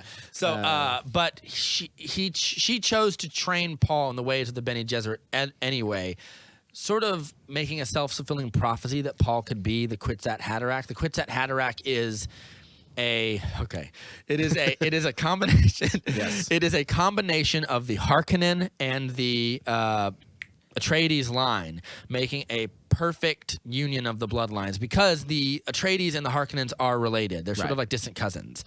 He says that to Oscar Isaac, and he goes, "You have a nice kitchen cousin," or whatever. But is Lady Jessica's not an Harkonnen, right? No, she's not. No, but they are distantly related. I think the idea is that at one point either he will be the Kwitzat Haderach or whatever, or that he will be the half, the Atreides half of that, and there will be a Harkonnen half that make this baby or whatever. Right, possibly. I can't remember if it's him, and the movie might be trying to portray that it is him, whereas the book is like, but your descendant will be that, or whatever. I can't quite remember, but that's what it is. So they're critical of Force dyad. Yeah, and they're trying to. So the Reverend Mother is very critical of Jessica for doing that because she believes she is trying to influence the politics of the world in a way that is inconsistent with their beliefs. With the Bene Gesserit. The Bene Gesserit have which is super hypocritical, by the way. Right. Because the Bene Gesserit influence politics by making people do stuff. Right. Literally. Or I guess in some ways like suggestion and trying to be advisors. And they are neutral. They only care about their plans. Yeah, I was going to say they're not neutral. They're self-serving. Yes. They believe in their own ends or whatever. But I wouldn't say that they're neutral because she definitely like promises that we've done everything we can for you on Arrakis. It's out of our hands now. But then she goes and meets with the Harkonnen. Right. She goes and meets with the Harkonnen. She's not neutral. Right. She just wants to see her futures and what they want realized or whatever. So yeah. So I think it's about time that we get to the Harkonnens before we get to Arrakis. So because we meet Brabin and Baron Vladimir and Peter DeVries, who has like 2 lines in this movie. Might as well be written out of the movie. As far as I'm concerned. Peter DeVries is a Mentat. A Mentat, as Stephen Henderson is. Yes, as well. he's not Dr. Yue, the other one. Stephen Henderson, the big kind of like portly African dude. American man, great actor, always great showing up and then character actor. So a Mentat is like a cyborg. They're like. They're emissaries. I think they're like mathematicians. Yes. Kind of. They're kind of the inverse of the Bene Gesserit in a way. Right. They are logic and they tend to take notes and. Yeah. I don't know. I can't remember if they're cyborgs or like androids or they're people that are grown kind of things. I think they are digitally involved. There's something not human about them that I can remember. Stephen McKinley Henderson is Hawat. Yes. And is the Mentat of House Atreides. And, of course, the great David Dastmalchian is Peter DeVries. Who may as well be written out of this movie. Just barely... He says 2 lines of dialogue. And he's so effective because it's David Dalmatian, but he's barely in it. He does look the way I always kind of imagine Peter DeVries looks with this kind of like... He looks kind of slimy, kind of gross. Just so. Yeah. And he blinks like in different ways. Like one eye blinks before the other. One example of like this... Peter DeVries in the David Lynch one is way more memorable because he's got these crazy eyebrows and I always remember the character standing. It's also played by Jack Nance, I think. Yeah. I remember when we meet the first time we meet because the next chapter of the book is Baron Harkonnen, who is very cartoonish in the book. Yes, but in the movie, the Dune, which again the Lynch Dune, he's very over the top. Like he's just literally flying around and just being the pure evil. Yeah, he's a gross pederast / pedophile fat man. They don't monster. really mention they hint at stuff. They hint at stuff, but you don't see that. It must be a book thing because they don't really show that in this. Because no. Well, in this he's fat and gross. Yeah, he's just the embodiment of excess. Yes. And power. Which is why he would be a pederast or whatever. But like, so he's very cartoonish in they have a bit, basically the second chapter of the book is Vladimir Harkonnen like, I shall now tell you, Rabin, and Fade, because Fade Routher shows up in this chapter. Yes. Fade is there from the beginning. Yes. But he's not this time because they're trying to probably find a really good actor to play him. And he's like, let me explain. Brad Dourif that plays Peter DeVries in Dune. Yeah, Wormtongue. It feels right. One of my favorite actors. Yeah, he's good. He's great in Deadwood. And he's also the voice of Chucky. And he's like, let me explain my plan. And they explain the plan. And the plan, by the way, not that impressive. I blackmailed the doctor to fuck it all up, basically. I blackmailed Dr. Yue. But here, so... Dave Mustaine. Dave Bautista. Dave Bautista walks in and he's like, how can the Emperor just take this from us? And he goes, then give it all to that Duke. And then Peter DeVries looks at him and he goes, don't be so sure that it's a gift. It is a gift, not a gift. Yeah. Stellan Skarsgård is playing Vladimir Harkonnen. He apparently had a very, very, very fun time in his fat suit. Mm-hmm. He apparently enjoyed being in it a lot. Yeah. He also, I believe, either like they would always have him kind of towering over people with his hover thing. He is kind of like a weird malicious presence. Well, he feels also notably like he's less cartoony. He's not chuckling to himself. He's just kind of a gross man enjoying his weird gross man baths and making you be in there while he's naked. Like it's there's weird, a lot gross. There's a lot of the actor. Dave Bautista? No, in Apocalypse Now. Stellan Skarsgård? No, the actor in Apocalypse Now, Marlon Brando. Marlon Brando. There's a lot of Marlon Brando in this, old Marlon Brando. Yeah, a little bit. Like like even his tone of voice. When is a gift, not a gift. Yeah, he's definitely doing a Brando. Yeah. But what makes him terrifying is the way his robes are, and because he is so potently obese, he cannot move like a regular person. So he has this kind of hover. It's like that thing you put a kid in when he's bouncing around, but it's a hover version of that. And in Lynch's Dune, I mean, he's like a balloon. He's like a balloon just wiggling around. In this, it moves so you never see him fully. Like when he's going down the dinner table, his feet are just like slowly dragging along the table. But when he rises, his robe extends up almost like he's a snake, like a wedding train. Or like he almost looks like a cobra rising up. Yeah. Every movement he makes is so distinctly unsettling. Yeah. And it makes his presence so wicked. Yeah. Even like when he's in the spice baths and stuff. It's like I think Denis Villeneuve has a much firmer hand on how to make this guy less goofy. Yeah. And Skarsgård does a great job acting it too. Yeah. I mean, he's covered in that oil and is just like rubbing his head and just like kill them all. He's almost more of a mafia boss. Yeah. Like he strikes me as like almost like a fatter, more like lethargic version of like someone like Caligula. Yeah. Something decadence, like pure decadence. Yeah. And then, it's all which is ironic because he's always doing something that we would consider like leisurely. He's always like this is an example of like the symbolism or stuff, or like reading into the meaning behind something. He's always taking a bath, or he's always eating some like when he meets Leto, he's gorging himself on his food, doing something that is like leisurely. Like he doesn't do anything that isn't like personally gratifying for him. Right. He doesn't work. Why would he? He?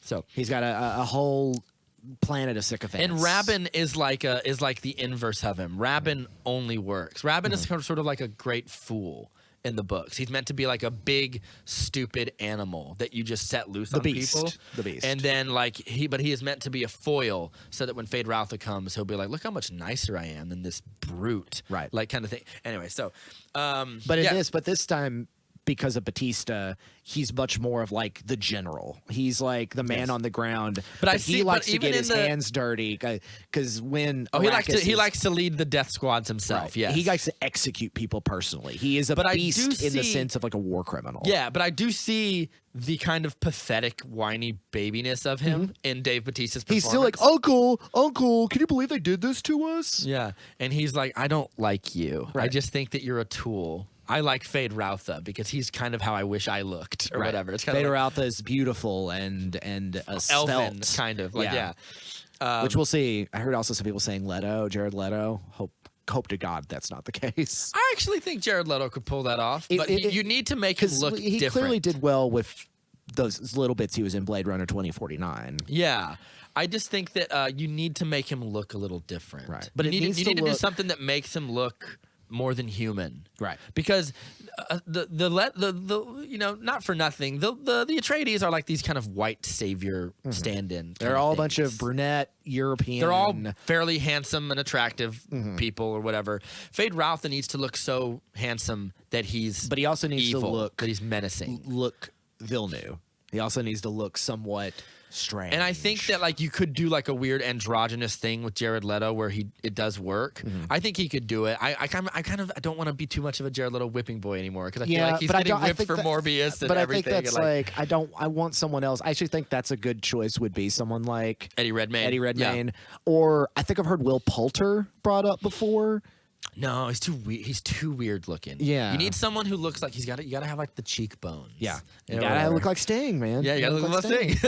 But we're on Arrakis. We're learning about spice. Well, the first thing, something interesting happens before we do that, which doesn't happen in the book, from what I remember. He goes to Duncan, Idaho. Yes, and he asks Duncan to take him with him to Arrakis. I don't. He's going on a goodwill mission. He's going to talk. Well, yeah, with Duncan Fremen. Idaho's going to make contact with the Fremen. Right. Duncan Idaho is he's in it, and Jason Momoa is just so charming in this. My boy, get over here. He loves him. He loves him. He ribs him too. He put on a little muscle. He's like, did I? And he goes, no, you didn't. You're Timothée Chalamet. You never will. You will be 90 pounds the remainder of your life. I could pick you up by my finger. But and he's telling him about these dreams he's having. Like, I saw you with the Fremen. He dreams his death. He dreams like he you're sees gonna the die. hallway where he fights all those Sardaukar or whatever, and he's like you dream that you died, and he goes like, but then he's like, I also saw you with the Fremen or whatever. He goes, so I do find them or whatever. And then Jason Momoa kind of playing the non-believer, being like, hey, dreams they make good stories. Everything important happens when we're awake or whatever. Yeah. So that's kind of a cool scene. It's a great way to introduce the character. He comes in on one of those big, crazy, like Moon Knight looking crescent ships or whatever that they fly on. Those big, they almost look like big tunnels through space, and then all the little ships just come out of them. Yeah, it's so vast. Then it's so huge. we go to Arrakis. Then we go to Arrakis. And we have a little talk with Oscar Isaac where he tells him that where he says what if I can't be this great leader? And he goes, they're at the they're graveside of their many fathers and wars before, and he's just like, you can be, you just be whatever you need to be for me, and that's my son. And he's a very understanding man. Yeah. I do kind of wish there was something a little bit more.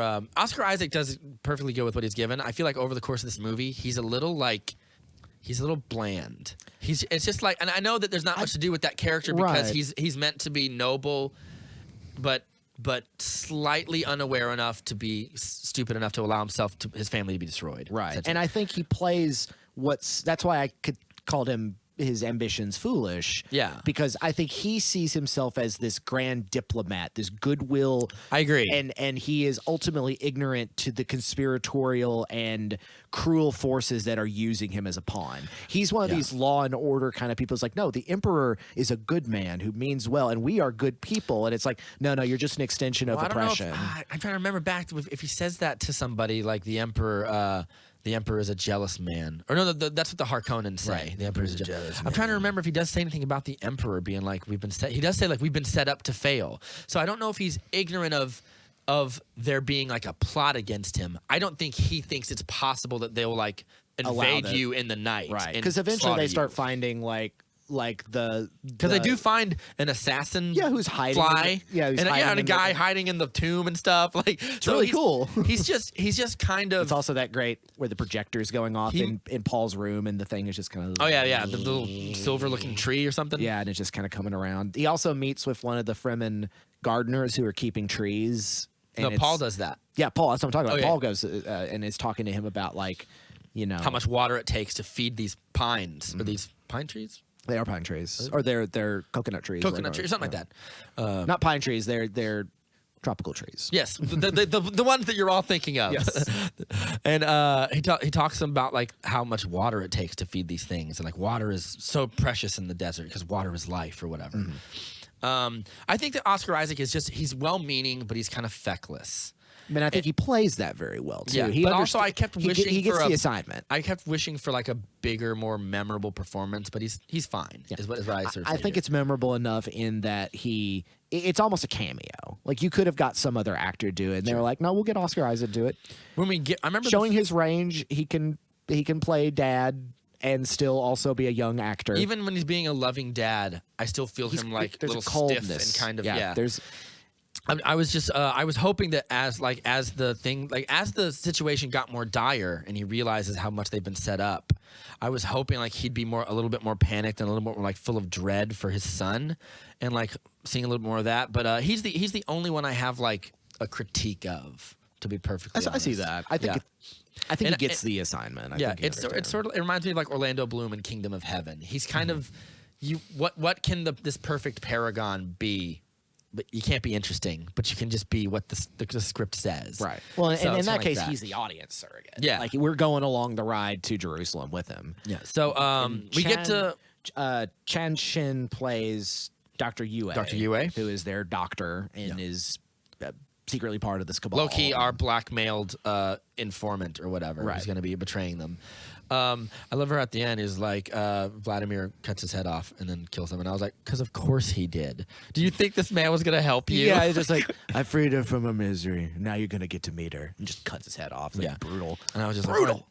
Like, I do like that Dr. Yue, even though he's informant, he slips something into the teeth of Oscar Isaac, saying if you time yourself right, you'll cut the head off the snake. Essentially, you'll kill Harkonnen. Peter DeVries dies. Yeah. at this scene. We see all the different people in there because the Duke comes up to him and he puts on his armor, which is like, oh fuck, he knew something was up, and he still bites it, and everyone else's eyes melt and everything. It's great. Well, no. Oh yeah, he puts up his shield up because he wasn't certain. Yeah, because he's kind of mumbling to himself. Gas moves slow enough that it can still get through that shield. But when the guards come air in, gets through it too. When the guards come up and they look up in the corridor, he's huddled way up there just because gas is heavier than air, so he tried to save himself, but it nearly kills him. Which does in the book as well. That's really great. I knew that was gonna happen too. Is he was gonna like whisper something? He's like, "What'd you say, cousin?" And then he leans in and he goes, and he breathes it on him. And because also Dr. Yue gives all that information to, like, hides a bunch of stuff for Lady Jessica and Paul to survive in the desert. Which I can't remember if that happens in the book, but either way, he's a much more altruistic trader. We're getting ahead of the book. I just remember that's a scene that I really thought was cool. Great exposition using the movie books, the film books, or whatever. Yes, really clever way to talk about, get stuff out of the way, being like what it makes sense. What the sandwalk looks like, and the talking about the sandworms. Like it kind of preps you for how big the sandworms are going to be or whatever. I thought that was very smart. There's a lot of great. I feel like it's something we should point out now as we're going, because as we get to Arrakis, we start getting some of our best, like, maybe not even when we get to Arrakis. The whole movie really is full of like great cinematography from Greg Frazier. I'm pretty sure he won the Oscar for it. If he didn't, he should have. Well, I'm gonna look up all the Oscars that he won. But I remember like when we get to Arrakis, and there's it's actually the scene that you're talking about when Paul sees the guy watering. It's a little bit after we get to Arrakis, but he sees the guy watering these big trees, and behind him is this sort of fenced-in area with there's a wall with all these designs in it that you see through to the outside, and the camera passes over, and we see the eyes of the natives, these piercing blue eyes hidden behind their veils, and I was like, man, it's a really beautiful movie to look at. We also see at the very beginning of the movie in the cold open how the Fremen fight. How they use guerrilla combat is they stay under the sand and then come up quickly and kill. Because we see them do that with some of the last of the Harkonnen reserves. And we also see that in his vision. When Timothy Chalamet has this vision of this battle at the end, we see them come out of the sand and engulf the Harkonnens or whatever. It's a really beautiful movie, and we will get a lot of really great shots. One thing that that score. Yeah. When I'm talking about like great variety in filmmaking, like how like when you watch like a Marvel movie and it's like every shot is like mid shot, wide shot, mid shot, and it's just kind of very bland filmmaking. Another movie that comes to mind is like when you look at like I didn't hate this movie. It's made by a man I don't like very much, but like Bohemian Rhapsody is a very visually boring kind of movie to look at. Well, it's also notoriously terribly edited. Yeah, and like that scene where they're all sitting around at the table and it's literally like 15 cuts to just have a scene where they're just talking. Yeah, it's embarrassing. Yeah, and then you look at like a movie like Rocket Man, which is the cinematography is very interesting. Both contemporaries of each other as biopics of famous. So like this movie, when you look at it compared to other blockbusters, which are very sort of generic, there's never any close-ups, never any big far shots. This movie has like a great variety. It's a visual feast. It's very easy to not get bored just as watching it like, visually. And the effects of like how the ships work, like the one that has like a big old like it almost looks like it's got feathery wings coming down and all this other and how all the just the scope and distance of things and the chopters themselves. Interesting things about that is like to make those shots, like there's the big shots where they're flying through the city in Arrakis. That was done with miniatures. And then all of the that's why they look so big. That's why it looks so big and expansive, because they had these detailed quarter scale miniatures. Like it's as big as like if you showed the shot, it's like on a big blue screen. Like all the stuff in the background is CG, but the stuff on the ground, these big weird pyramids and blocky those are all structures, styrofoam, and they're big things. Like they're big giant miniatures, like going as far into a big warehouse, and it's like a big I don't know, it was like 100, 200 feet long or whatever. So they're just so those shots where they're flying alongside it they just real. Those are real superimpose. things. They just superimpose the CGI ships on top, and the background is all CG. So like that's why the scale looks and why big. it looks real is because it is. It's something real. It's light touching things. So when you have to put all your money into CGI, you can put it into those giant spaceships out in space or whatever. But the practical stuff, making the scope look big, is all done by like the set design people, the production design people. Which is why they won visual effects. I was looking at all the Oscars they won. Yes, Fraser did win for cinematography, and Zimmer let's get won to for score. First time we meet a sandworm. It's pretty cool. So they're going. So they have an emissary or somebody who's working with them that is a Fremen. She is the liaison between the Empire and the Fremen, but kind of has gone very Fremen herself. Right. Like she's been there long enough that she has the eyes of Ibad or whatever. The blue eyes. So she's been there long enough to where spice has been going through her system with the food she eats and the air she breathes that she's kind of gone native. Yeah, it's the eyes Sharon are Duncan Brewster is Keynes. Yes. Yeah, and is who is an a ecologist. man in the book, but here she's a lady. She's a lady. Whoa, she's a lady. Stilgar has showed up. Javier Bardem. Yeah, he shows up. He's great. Yeah, he's great. He's very gruff. Comes up and spits on the table, and everyone's like, "What the?" And Gertie's like, Jason Momoa's like, like, "Hold on." He's like, "Thank you for the moisture from your body, Stilgar. We accept it in the spirit that it was given." And he spits back on it or whatever. There's good humor in this. They keep it light just enough without it, so it's not so dour. Yeah, it's very human. Well, he's very like uncouth and unschooled. He's like he lives in the desert. Like of course, like he doesn't understand. He like, has his own rules Yeah. about things. It's always just fun to see how. Did you know? So in that meeting, as he leaves, he looks at Timothée Chalamet and he says something in Fremen. He says, "I recognize you." Yeah, I recognize you. A lot of people do this throughout the movie, and I didn't quite understand it or get it. Keynes does it when she meets him. He ties the bottom of his suit in the way that the Fremen do. Right. As if he just knew. He's like, "Oh, it just felt like the right way to do it, I guess." And that's how they do it. And she was like, and then she mutters something in Fremen again, like, "He will know your ways as if he's lived among you." Or something. When they have their procession, when they land, there's like the people will chant our names, and they start chanting Muad'Dib. Is that right? They chant Muad'Dib? I can't remember if they call him the Muad'Dib or if they've changed what that is, but in the book it's called the Muad'Dib. Right. They think he's a Messiah. Right. They'll talk But about this more in the says- second book, is that Paul Atreides eventually will give up his name and be the Muad'Dib. Yeah. And Or he whatever their proxy and for that he is. is the prophet. He is the Messiah. He is... When he does that, though, and he gives off the ship and he sees the people like shouting out for him, his mother says the Bene Gesserit has been at work here or whatever, and he goes, "They see only what they've been told to see." Right. Another subversion of like the sort of the myth from the book to the movie, where he's like these people only see what they've been conditioned to see by people who have way more power than they do. It recalls we will be greeted as liberators. Yeah, a little bit. A little bit. So he's skeptical of it, whereas in the book he's not. He's just untried and untested. So that's another thing they kind of advance on his character. But there is this thing that keeps coming back up, which I think is meant to like be the actual, like the Fremen start to see him as like this mysterious, how does he know all these things? And I don't know what we're meant to make of that in the movie. Because we're not privy to their point of view yet. Yeah, exactly. They are still mysterious. Other people say he's not. Other people, like Chani says, like you're gonna die when you fight him or whatever. Right. And he's like, this man is an outworlder. He's not. Like he's weak, and I claim the right to kill him or whatever. I claim Amtrak, or whatever. Tamamarak or whatever. Yeah.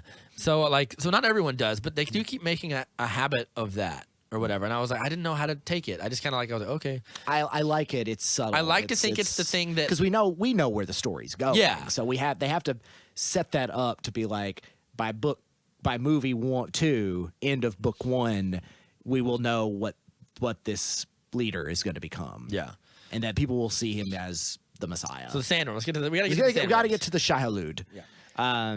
Which have looked different in so many different things. This is their most godly. They're certainly very big. Yeah. They're, like if you saw one of those things, like I feel like it'd be like kind of like an H.P. Lovecraft story. If you saw Cthulhu, you just go insane. Right. Like I feel like that would if happen you see to the mouth of Shai-Hulud and the way they've designed it as it's just a gap of teeth.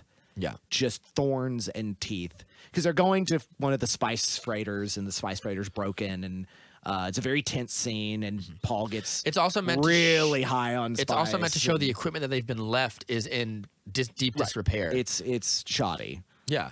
And I feel like if you're Oscar Isaac, you should have foreseen that. Because they're not going to do you any favors. So you should have like made an order for like, can I get like 1,000 spice converters, please, or whatever these things are called. Could you send me some more tractors, please? Yeah.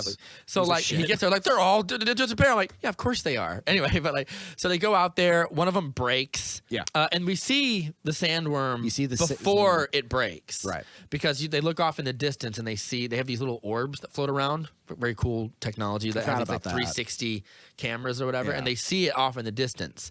Because this is a loud fucking clanky machine, of course you do, and it's just making a beeline right towards it. Like we got about 5 minutes or whatever, and we'll do it up until the last minute, and then we'll get lifted up. With the sandworms, with the Shia-Lud, sand is treated like the ocean.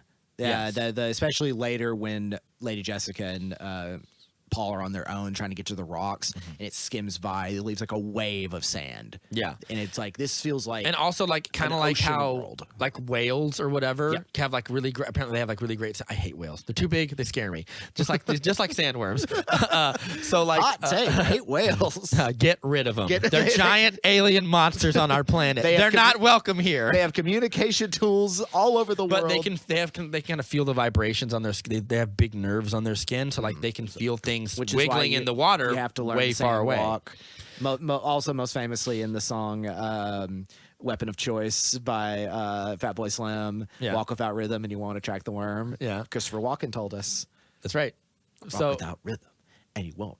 I remember also like another tactic of luring these worms away is like kind of like it reminds me of like The Quiet Place. Like if you're next to something loud, you can talk. Like if you're next to the big waterfall, we can speak because they can't hear us because the waterfall's too big or whatever. They're too loud and too big for them to hear. You make a louder sound and it'll attract the worm to that. That's what a thumper does essentially. It makes these big vibrations. The thing fails. Also, we get a great little inside joke or whatever. So when he meets Gurney Halleck for the first time, he's walking in and he's like, "Are you ready? Like Duncan Idaho's off world. I'll have to train you today." But he says like, "Hello, Gurney," or whatever, and he goes, "How'd you know it was me?" And he goes, "I can tell your walk," or whatever. And as Paul has a vision as this is happening, they get all the people off of that freighter onto these ships, but Oscar Isaac looks at Gurney and is like, "Where's Paul?" And then he looks back out there, and they have to go get him. And he's high. He's kind of high on spice, or he's having like a big vision, and he says, "I can hear your footsteps, old man," or whatever. And Gurney grabs him, and they haul ass to the freighter. And then you just see the teeth of this worm engulf this thing. I can't imagine that's very pleasant for the worm to eat, like a big hunk of metal. Well, we see later. Like, how does it? What does it do? It's got a that? big old like esophagus just opens. I imagine it just dissolves everything, and it's like obviously the whatchamacallit, the sand pit in Return of the Jedi is very clearly inspired by the Shia-Lud. Yeah, probably. I mean, I don't know what else you would like. It pretty much looks just like the mouth of a sandworm. Yeah, but it just never moves. I'm sure there's a creature like that in the desert that does that, like a sand lion. Isn't that sand how lions it works? are kind of like that, or ant lions rather. Yeah. They're just giant whirlpools that suck everything down into it. I mean, for all we know, there are sandworms. We see the most boss. I think we talked about it a little earlier. The most boss way that anyone kills anybody is later on in the movie. The Sardaukar like stabbed Keenes, and she's dying.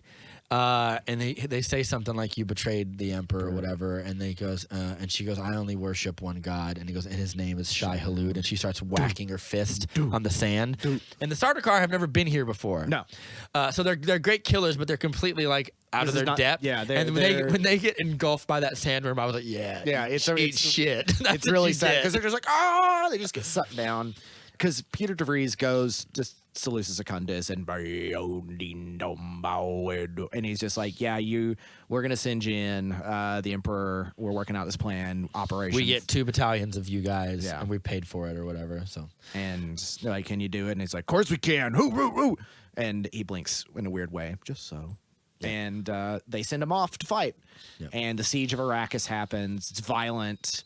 A lot of betrayal, a lot of cool fighting, explosions. A lot of cool explosions. We see that the ships have this shield as well. Since bombs overpower it so quickly, it's like the explosion happens within the shield and then tears out of it. Yeah. And whenever the Sardaukar come down, they just like float down slowly. It's very, very like ominous. Like you Yeah. can easily be snuck up on and not know it. Yeah, they're but the utterly Fremen, silent. the Fremen know though. Yeah. Like when they do that at that weird, they have like this fight. It's where they have the Jason Momoa fight later. We have this big kind of weird ecological. You can see the sky. But there's these weird bridges going over everything, and you see their shadows. Yeah, kinda as they coming descend down. Cool cinematography again. Great use of like your light to make cool Great shots use or whatever. of sound by having no sound. That's that too. But the Fremen, because the Fremen are spitting in this cup to like get water or whatever, And then you see them come down and the cup is left there. Right. So they had buried under, and then they immediately come up and and attack slay them. them. And I was like, that's pretty cool. Great use of the still suits or whatever, or the spot of the shields is it's blue, but if it goes red, that means you've penetrated the shield or something penetrated, like that. so it's a lot of throat cutting and all of that. And they kidnap Lady Jessica and Paul, and they're gonna throw them out into the because they were told like, oh, if we kill them, that's not gonna be good. Yeah, the Reverend Mother says you have to promise not to kill her or the son. They're protected by us, and he goes, "Oh, I won't kill them. The desert will kill them. desert will I'll throw them out of the." a lot of things can happen in the desert. But I remember watching that scene. I don't remember. Is that scene in the book? I feel like it is. I don't recall. It's a good scene though, because throughout the movie we see Lady Jessica using like sign language to talk to people, so she doesn't have to speak. Right. Because she's got it. They know she's Bene Gesserit, so they have her mouth covered. Yes, but they don't have that for Paul. Yeah, because they think only women are allowed to be Bene Gesserit, Right. Which they're technically right. And they're these to talk about the bestial nature of the Harkonnen. You know, they're brutal. They're sitting there talking about never had a highborn woman before, and so it's like it's either they're going to assault her or eat her, and it's very hard to tell. Yeah, I didn't even think about it like that. That's a good point. It is brutality regardless, and they will show no mercy. Yeah, I don't imagine the Harkonnens like consensual sex. No, we don't see any Harkonnen women either. Yeah, not in that's this. true. Yeah, are they all gay? Well, no, they're clearly not. But they're asexual. Yeah, probably, they all are but men, and it is a patriarchal powerhouse. But I think there are women. We don't see Atreides women either, though. No, because Lady Jessica's not. Yeah. Yeah. But I don't like. I don't know. Like Caladan strikes me as a place that would have women. Yeah. The only time we see women is when we get to Arrakis, where it's mostly women. Mostly women. Yeah. Yeah. And of course the Bene Gesserit. Like the natives of Arrakis. Like there like we see plenty of male Fremen or whatever, but like like when they arrive, it's a lot of women are hailing it. Paul or whatever. Anyway, Interesting. Yeah, interesting. maybe that's like Paul. Maybe that's like Denis Villeneuve being like, "This is it's a more equal society." Yeah. I don't know. Or it could just be a coincidence. Because it's not controlled by the patriarchy of the empire or whatever. Yeah. Either way, they're not beating your head over it. It's just part No, of it's just there. It's just window dressing. But it is important. So Paul they tries crash. the voice Yeah. on this dude. He doesn't do it. He doesn't get One it of the right guys first. is deaf, so it's not going to work on him. Yeah, one of the guys sitting down is deaf. The pilot is just not paying attention to them, so he uses it on the other one, saying like, "Kill him" or whatever. Or does it kill him? He says, take the gag off rope my out her mouth or whatever. Yeah. And the first he slaps him, and then she's like, find the pitch. And then he does it, and the guy's like, ooh. And then he does it, and then she goes, "Kill him," and then Kill him. and then jump out of the plane or whatever. Kill him. Give me your knife. Slits his throat. Yeah, that's what happens. I feel like I would just be like, "Give me your knife, jump out of the plane," whatever. You do it. Or I mean, if the other guy's dead, that's a really great way to defeat the voice. Then is just be like, cover your ears like that. Just put gum in your ears. Just no. Yeah. Give me the rope. So they escape, and then we have like when they escape, they take This part control I of had the ship. to. This is the part I had to rewatch because the first time I watched it, it was too late, and I paused right then. Jason Momoa also like has some cool action. It's worth pointing out that if it wasn't for Jason Momoa, It's so cool. He comes up and he kills a few of them, and then it's just like, I'm not. It's like back you dogs, and they're like, okay, cool, I'm not gonna fight you, and they leave. I thought they were doing it for a more cynical reason, which is like it doesn't matter if he gets free. It's Maybe because they don't but know I who think he also is. they're just like I think they know Duncan Idaho is. Yeah. Like they even mention Peter DeVries even mentions like they're trained by Gurney Halleck and Duncan Idaho. These are why people everyone knows. This is like the MacArthur and the What's another General Patton? I don't know. Yeah. General Patton. But he slays those two guys and is just like, back you dogs. And he just takes the ship. And there's like, fine, you can have it. And he's hightailing it after Jessica and Paul. I remember what happens next is we have one of like my best scenes is they have to like hide from it's like a big storm or something, and they're under this weird tent. And that's where Paul has his freak out. Yeah. Because he has this giant vision of what the future is going to look like, and it's this giant holy war that spans planets and galaxies. And they will fight under my father's banner in my father's name. But we see him with. We see Chani, right? Yeah, Chani's we see there. We see, I think, Stilgar, and we see him. He's got the eyes of Ibad now, so he's been on with Arrakis for a long time. He's fighting alongside them. Because in the books, he's with them for years. Yeah. Yeah. Well, he also knows that Lady Jessica's pregnant. That's right. Yeah. I forgot about that. She's pregnant. And she's like, how do you know that? I barely even know that. Yeah. How does he know that? Do we explain how we know that? He's psychic. I mean, he's able to have extra sensory power because of spice, right? Okay, yeah, I guess it's because of being the Shadrach, Meshach, and Abednego, whatever the Kwisatz Haderach. The Kwisatz Haderach. We don't know if he is that though. The movie is vague on it. It recalls. They suspect the what is it in Game of Thrones? The Lord of Light, not the Lord of Light. The prince who was promised. Yeah. It's like was Jon Snow that? We don't know. Yeah, we'll never know. We'll never know. So yeah, that happens, and eventually one thing that I think is cool is that as Sandstorm passes or whatever, he teaches her how to navigate the desert. Yeah. Actually, that might happen after they're caught in this big giant sandstorm flying. I can't remember if it happens after it or before it. I think it's after because that's when the worm shows up. Yeah. And they have to get to the rocks. Yeah, that's right. Okay, so yeah, because what happens is Duncan Idaho finds them first, and they find Keenes. Keenes tries to have a cake and eat it too thing, where she's like, when Oscar Isaac kind of confronts her and is like, we've been set up to fail here. Like, you know what's going to happen. And she's like, Arrakis has seen people like you come and go. And she's like, take care of your family. And then she just leaves, as if to say, like, I don't really care what happens here. Right. But sort of not like my business. Yeah, and it's sort of a very like, if you're a lion standing on the foot of the mouse doesn't appreciate your neutrality or whatever. Like, it's one of those things where she thinks she's Fremen, but she is a liaison of the Empire. And that eventually comes to get her when they slay her. Yes. It's just like, you betrayed, because she eventually helps them by escaping. Mm-hmm. You know, she's like, you go this way, I'll go this way. I'll get in touch with this other city or whatever, but it helps them escape, and that's when the Fremen come down. That's when the Sardaukar come down, and Duncan Idaho goes to town, assumedly dies fighting them. Yes, so Duncan Idaho does come back in the books. Yes, a lot of people come back in the books through some kind of technology that's like quasi revives the dead / revives an approximation of their brain and their personality in a new body that's like them. It's I can't remember exactly what it's called, but it is something. Because I've heard a lot of people say, and I've not read the full of Dune, and I've certainly not read the sequels. I haven't read the sequels Duncan either, Idaho but I've read is them. Kind of like the protagonist, like he's the observer. He's like the Lancelot to watching King Arthur's rise. I can't remember. Like someone said, like, oh yeah, I haven't read them either. So he's kind of like the protagonist. Like he watches Paul become these things and become these emperors, and just kind of watching from the sidelines. But yeah, I don't know. We'll get there. Either way, this isn't the end of Jason Momoa in this series, nor is it Josh Brolin. We don't see Josh Brolin die. Yeah, that's true. We just see all they of the spark up their bagpipes, and he goes, "Come on, baby!" A lot of bagpipe, great music. Yeah. Also, just Atreides. They have the cool thing with the sword, where it's like hand, forehead. So that's the thing Jason Momoa did. He improv'd that for his kids. Because that's a Kali martial arts thing that he took for that, and he did that as a sign for his kid, and it made its way into the movie. Very cool. Cool little Love that for him. That's great. Though that fight scene he has is actually a very welcomed breath of fresh air, because otherwise it's all just droning bigness and ethereal cerebralness, and like a movie like this, you need some action, physicality. You need some action to lift the movie up and keep people's attention. I love that like he kills, like, first of all, those Sardaukar must be very like, there's like 12 of us dead on the floor. This guy's serious. Yeah. And he fights them or whatever, and he's really good at it or whatever. Then he gets stabbed. And they think he's dead. They bring out the laser that's like, we'll cut you in half if you're right there. So he then he gets up and he yanks it out and just roars at them and just cuts a bunch more of them down until they finally kill him. It's good stuff. I didn't like it the first time I saw it, but as I rewatched it, I was like, yeah, these scenes are good. I don't know what my deal was.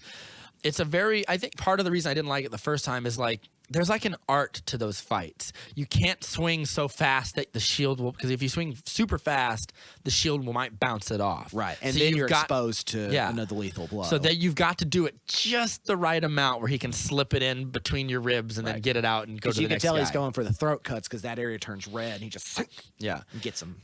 But it's a lot of fun. And then as they escape, Keynes goes another way and is then killed. And then they have when they stab her, water comes out because she's wearing she's wearing the still suit. Yeah, and it's kind of it's interesting. It's a different what's more valuable. I'm sure the than blood's blood coming out too, but like water. the water is also there. It's like it filters out that stuff as well. We're approaching the end of the movie. The end of the movie. Like they end up in the sandstorm. He has that vision about the guy he kills who tells him like what the desert is and like you have to surrender to it. So he starts to just trust that the sandstorm will take them where they need to go. He lets his hands go, and then when next time we come to, they crash land into the sand. They run away from this giant sandworm that attacks them. The sandworm hears a thumper off in the distance, which that guy did. He's the guy who lured it away. And when they get there, they finally run into Stilgar and everybody else, and they have this little talk, and then eventually because they're like, you're outsiders, we don't need you, da da da. But then he her. remembers him. He remembers Paul, and he goes like, your dad was an honorable man or whatever, and he goes, you can come with us. He's like, the woman, I don't know, she can't learn our ways, she's too old. Too old to begin the training. Too old to begin the training. Definitely at that thought. And then Johnny is just like, no, it's bullshit, we should just kill him. Like with the he invokes some sort of right to fight them. Amtrak, and they have a big old fight. Paul yells at him and is like, "Do you yield?" And he goes, basically, Babs Olsamokun is the guy who plays Jamis. Yeah. Really cool actor. Yeah. But he's like, guys throw it up to him. He's like, do you yield? And then it's a good fight. Stilgar is also like, we don't do that. He's like you have to what? kill him. Understand. He doesn't understand our ways. And she tells him that. I also remember that scene from the sci-fi miniseries. He's like, he's never had to kill anybody before, and then he goes, well, you better learn, like, because that's what's gonna happen here. And he kills him. They take his body back, and then as Paul and Jessica are following them, they see someone riding the sandworm. Yeah, and she's like, this is just the beginning. And then big black screen ends. Yeah, because we see not Stilgar, but someone else walk out, and they've got the two hook blades. Yeah, Chani gives her these knives that are made from the teeth of the sandworm. Right. And this one was like her I aunts remember or whatever. from the Lynch movie as well. Yeah, it's in the book. So does Chris the knives. Handmaiden, the Fremen Handmaiden that Jessica she gives one to chooses. Jessica. Yeah. Yeah. That didn't really. I was expecting more to come from that. The handmaiden stuff. No, she just dies. She just picks a handmaiden and she dies. Yeah. But then the movie ends. I mean, it was a huge success. It was awesome. I mean, this movie is awesome. It is the closest we've gotten to like a grand, appealing, but aesthetically powerful epic since probably The Lord of the Rings. Yeah, I think not I as think that's accessible as Lord of the Rings because that's so charming and so full of life, and this is a little more. It's not full of dense politics Right. and things that are difficult to wrap your head around. Because everyone was looking at this and saying Dune, as we talked about with Lynch not succeeding and Jodorowsky not getting able to get it off the ground, and so many people looking at it. It is this titan that is so hard to pierce. Yeah. It is so big in scope and so esoteric. It's like, God, who wants to touch it? And I think Villeneuve was the man for the job. Clearly, like he gets it. He loves this. He also very smartly did just the first part of the book. Yeah. Like, I think he realized he can't fit all this into one movie. That's something Lynch did wrong. Because he just like cut out a huge. All right, that's all going. We're getting to the end of it. Yeah. Very excited for the second one. There will be a second one, of course. There was supposed to be an HBO Max spinoff about the Bene Gesserit called The Sisterhood that was happening with Rebecca Ferguson, and I don't know if that's moving forward now. But that was rumored for a while, and now it's probably not. We'll see. Everything has to be too big for its britches. Everything has to be a big franchise. Yeah. Gotta make as much content as possible. I feel like this movie was as close as we've come to something that I feel like is I want to be able to watch a movie that has giant, big amounts of like spectacle and is for sure. big, but also is told with like a level of like artistic vision that is like serious as a heart attack. Right. And I think this is, like you said, like Lord of the Rings is definitely that. Like this feels like as close as we've come. I feel like it's maybe a little for the general audience, it's probably too much on the side of like an artistic, like big artistic expression that maybe is still a little inaccessible to some. It is still a bit. heavy and laden and it is serious and self-important. Right. It is not an action movie in the traditional sense. No. But he's smart enough, Villeneuve is, and the screenwriters are, oh gosh, Eric Roth, I think, is the other one who works. It's Tom Eric Roth Spates? and John Spice. John Space or whatever. Because I'm looking at the awards it won. Of course, it won Best Original Score for Zimmer, Best Sound, of course, Best Editing by Joe Walker. Greg Fraser won Cinematography, Production Design, Visual Effects. Yeah, if that production design doesn't win, what does? Yeah. Like those sets and stuff look huge. And the costume design by itself as well. Yeah. Also, of course, nominated for Best Picture and Best Director. Yeah. Very excited for where this is going to continue to go.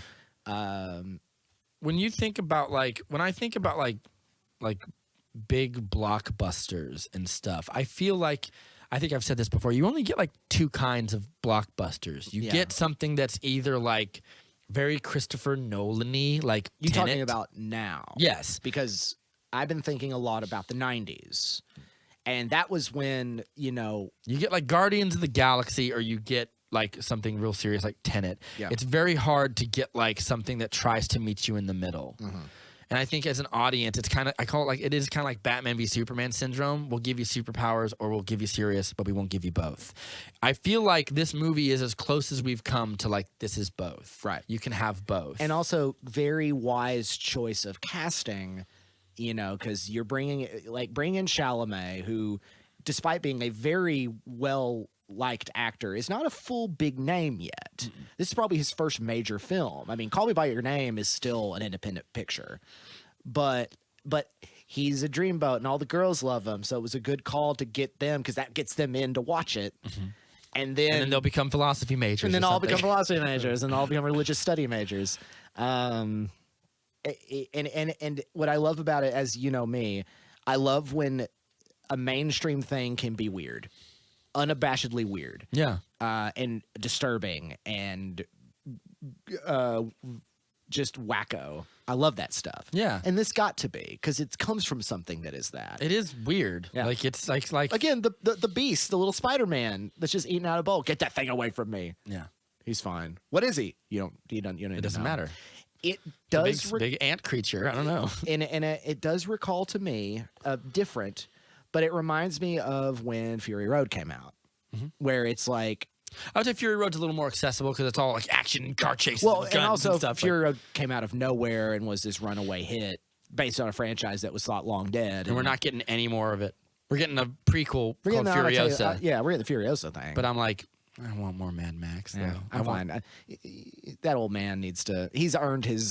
George Miller's earned his chill. But like, that was such a, makes someone else. You can sit in the air conditioned studio while someone else yells action and cut. I guess, but I don't know. It felt bittersweet because it's like it's Edge of Tomorrow syndrome, where we got like a really cool movie that we liked, and then we were like, no sequel because it was just poorly marketed. This is bullshit. Like, well, yeah, because that's actually reminds me. I was thinking a lot about Fury Road the other day, and they're kind of the same thing. Like Fury Road succeeded because it was well marketed, and people were like, "Oh, I'll watch this." But Edge of Tomorrow was, I would say, like it's kind of an equally good movie that didn't get its. And also, it has another really great actress playing an awesome female character with Emily Blunt, and then now. We'll never, and like Doug Liman was going to do another one, and it was like, I think the time might have passed. And I'm like, don't say that. Then go back in time. Yeah. You have the time. You go back in time like Tom Cruise. I mean, what more can you say about this Dune? It's a good Dune. But I agree that I want to reach a time where like things that are mainstream don't have to be like action comedies or that are aesthetic, like this is cinema, but it is also a science fiction movie. Yeah. It's all cinema. Yeah, it's all cinema. But like, I mean, like, there's varying degrees of seriousness or whatever. Like, we don't get to have like an Independence Day anymore. Yeah. Or a Jurassic Park. Well, we do, but they're Marvel movies, and old men yell at them or whatever. Like, yeah. Well, and they're Marvel movies, and they're not daring or interesting. That's what I talked about. A puzzle piece of a larger puzzle. Again, this is why I like Moon Knight so much. Eventually, Moon Knight will be hanging around with everybody else, but for now it is just Mark Spector talking to F. Murray Abraham. Talking to F. Murray Abraham was just like, Khonshu. you should kill them. And I'm like, it's great. Give the body back to Mark. With the idiots The idiots in charge might be my favorite. I love Khonshu. Yeah, he's good. My biggest fear is that we're not going to get more of him going forward with this character. Like I love the idea of him being in an Avengers meeting and Khonshu's like, these people are idiots, and just like trying to listen to both of them at the same time, two people. I love the avatars all coming together and just being like, You'll get some more of that in the next few episodes. It's pretty good. I want to reach a point like Denis Villeneuve has also sort of like lambasted Marvel movies being a little bit like they're like cut and paste. He said they're like cut and paste things made out of a factory, and they're all kind of the same, and they all kind of end the same and feel the same and look the same. And that's my criticism. It's not that these aren't cinema like Martin Scorsese, or they're bastards like Francis Ford Coppola said, or whatever Coppola said. He said something like that. They're disgraceful or whatever. Yeah. Coppola hasn't made an interesting movie in a long time. In decades. So he yeah, makes interesting wine now. Yeah. That's about it. But like he released the director's cut for Godfather 3, which is much better. Oh, cool. Good for him. The coda. But I was like, Denis Villeneuve is right that like they do kind of feel and look the same, but this does not look and feel the same. No. And I want to get to a point where we can have blockbusters. And Villeneuve had to do a lot of work to get to something like this. I mean, both personally and like the movie itself. Like he even told himself, like, I wanted to make Dune one day. Hans Zimmer and Denis Villeneuve had like we had like a 5-hour conversation just talking about the book and like what it would sound like. Because Hans Zimmer had read Dune like when he was in college or whatever, when he was just getting started doing film scores or whatever. And he goes, I never thought I'd get a chance to do something like this. Mm-hmm. So I feel like I want to get to a point where we can have big blockbusters, because he didn't just like make what's like the first movie Denis Villeneuve made? Was it Prisoners or something? I mean, he made a couple of French films beforehand, but Prisoners I think was the first one that was like he did like Enemy, which ends with a big spider. Right, it's a psychological thriller. Yeah. And then like he had to work his way up, and he did like Arrival, and he did Blade Runner. Like if he hadn't gone through that, I don't know if he could have done Dune. No, yet he wouldn't have had that vision that people are just like, this guy has. And I still think that Blade Runner 2049 is a better movie if we're talking like this is cinema. Like what is it about? What does it make you feel? Like I think Blade Runner 2049 is his best movie. It's really up there. But I mean, it'll all depend on part 2. Yeah, but this is like him at his more accessible, and I don't want people that like, oh, I just want to laugh and have giant cool spectacle and explosions. I want that too. I do just too. Don't want it to. But I also don't want to be the factory product. Yeah, I don't want to be stuck with a bunch of curmudgeons who only want something that's self-serious. This movie does have its moments of levity and spectacle, and I'm like, it's just we're almost at like, there's a term in cooking called the bliss point, where you're between the perfect level of like, it's usually for desserts, where you're at the perfect level of sweet versus salty. Right. And it's like caramel is like or white chocolate is so sweet it's sickly. Yeah, whereas here we've almost reached bliss point. Right. We're almost at that perfect level where we've got the sweet right and we got the salt. Got the pretzel in there dipped in Maurice's peanut butter, and I'm already having a good time. Yeah, so like I want this movie to do well, so it shows that we can do other things that are also like I'm gonna start watching The Foundation next. Because I hear it's the Isaac Asimov. No, that's Isaac Asimov. Isaac Asimov. And it's coming on. It's on at the Apple. It's on thing, Apple TV, and it looks really great. It's another example. They put a lot of money into that, and it looks like it. So like I'm gonna watch that, and also like I want to be able to have things that are higher in concept and that take a little bit of brain power to fully appreciate, but that also isn't ignorant of the fact that this is a product. We're trying to get you to buy a ticket to see this. Right. Like I don't want to take any of those for granted. So that's what I think Dune does really well. Yeah. Is it knows both of those things. And whereas Tenet is just a movie about being serious and makes no sense and it's no fun and I kind of hate it. Yeah. Like it's just kind of I become like a big stick in the mud about it. And then like Chris Nolan's next movie is about Oppenheimer. Yeah. And it's like that'll probably be really good, but everyone's in it. Like everyone's in Oppenheimer. Yeah. I think I'm in Oppenheimer. Like, you have a role. I think I have a role, and I didn't like. I woke up like I just strap myself down like Oscar Isaac. Your agent called and is like, "You're in Oppenheimer. I just got it. Here's your have 2 lines. Here's your pork pie hat. Here's your tie." Robert Downey Jr. is going to be in it. I think Matt Damon's going to be in it. I was listening. I was watching. Matt Damon was in Interstellar. Yeah, I always forget about that. Yeah, he was the best of us, and he turned evil. Yeah, it's a great reference. It's a great a great symbolism. He was America's great hero, and he turned against mankind. Yeah. So I'm just I want more of that. I was watching the Red Letter Media guys' Best of the Worst thing they do, and Jack Quaid was What's on that? there. That's the Mr. Plinkett. No, I know what's the segment. What's it about? It's where they get together and watch bad movies. Okay. And they'll sometimes bring up a guest. They brought on Jack Quaid Oh, from The Boys. from The Boys. Yeah. He's in Oppenheimer. Oh, cool. What's he doing? He's gonna be another guy okay. guy in a suit. All right. Guy in a suit talking about bombs. Talking about bombs. World War II for or something. Cillian Murphy, sitting there talking about the Bhagavad Gita. Who is Oppenheimer? Cillian Murphy. Is it? Oh, I thought it was Robert Downey Jr. Okay. Let me look at the cast real quick. Yeah, go ahead and do that. Everybody's in it. We're about good to wrap it up. Yeah, we're about to good to wrap it up. Oh, do you want to do recommendations? Yeah, we can throw some in. I have to trim that 20 minutes of politics at the beginning Yeah. anyway, so we have time. I don't have to go to work till 4:30. I thought it was 3:30, but I was wrong. I'll go ahead and start. Yeah. I watched, finally got around to it. I watched a couple of movies by Japanese blockbuster filmmaker Makoto Shinkai. I watched Your Name and Weathering with You. Okay. And I want to talk about Your Name. Talk about your name. 'Cause It's Matt. Your name is Matt. My name is Matt. Matt McGuire. Matthew. Matthew. You're very particular about it. I don't care. I can't. Nope, you yelled at me when I called you Matt one time. That's Before we hit record, he was screaming at me at the top of the time. It's Matthew! Get it right! I want to be known more than that. See, with Rob, you have to end it.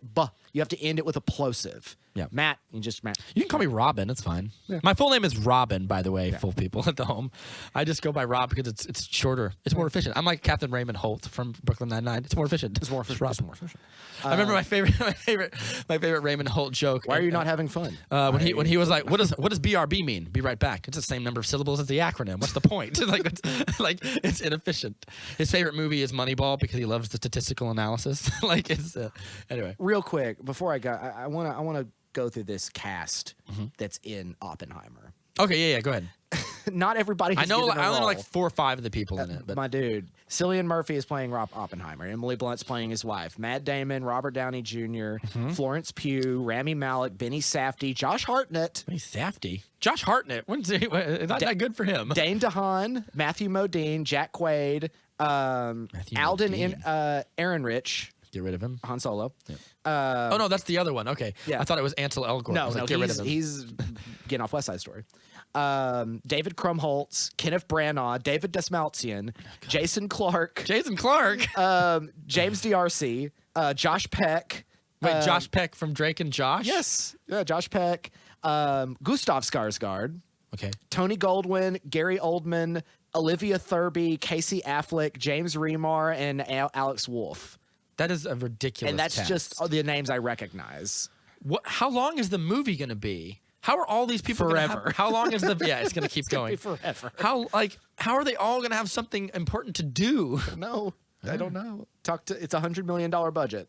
That means it's about the Manhattan Project. You know what that means? All those actors are working for they're working for Christopher Nolan. Like they're working just because it's a Christopher Nolan movie. Yeah. Because I know how much Robert Downey Jr. usually charges for a movie, and it's a lot. Well, he's now having to have this post. Well, yeah, back in the day he did. Yeah. He's not Iron Man anymore, but there's like 10 people there. Not to mention the price of making a movie. They're working on a shoestring budget, And for it these is a actors. list of character actors, And big A-list guys. actors, and up-and-comers. Yeah. And also people returning. Casey Affleck's worked with Nolan on Interstellar. Yeah. Josh Hartnett has been dormant for a while. I'm glad he's back in a major motion picture. Downey Jr. has been dormant for a while. He's back in a major motion picture. What's the last thing he Josh was in? Peck is revitalizing himself. Yeah, he's taking a break from being on like vlogs with influencers and stuff. He's trying to be like, at least I'm not Drake. Yeah, that's true.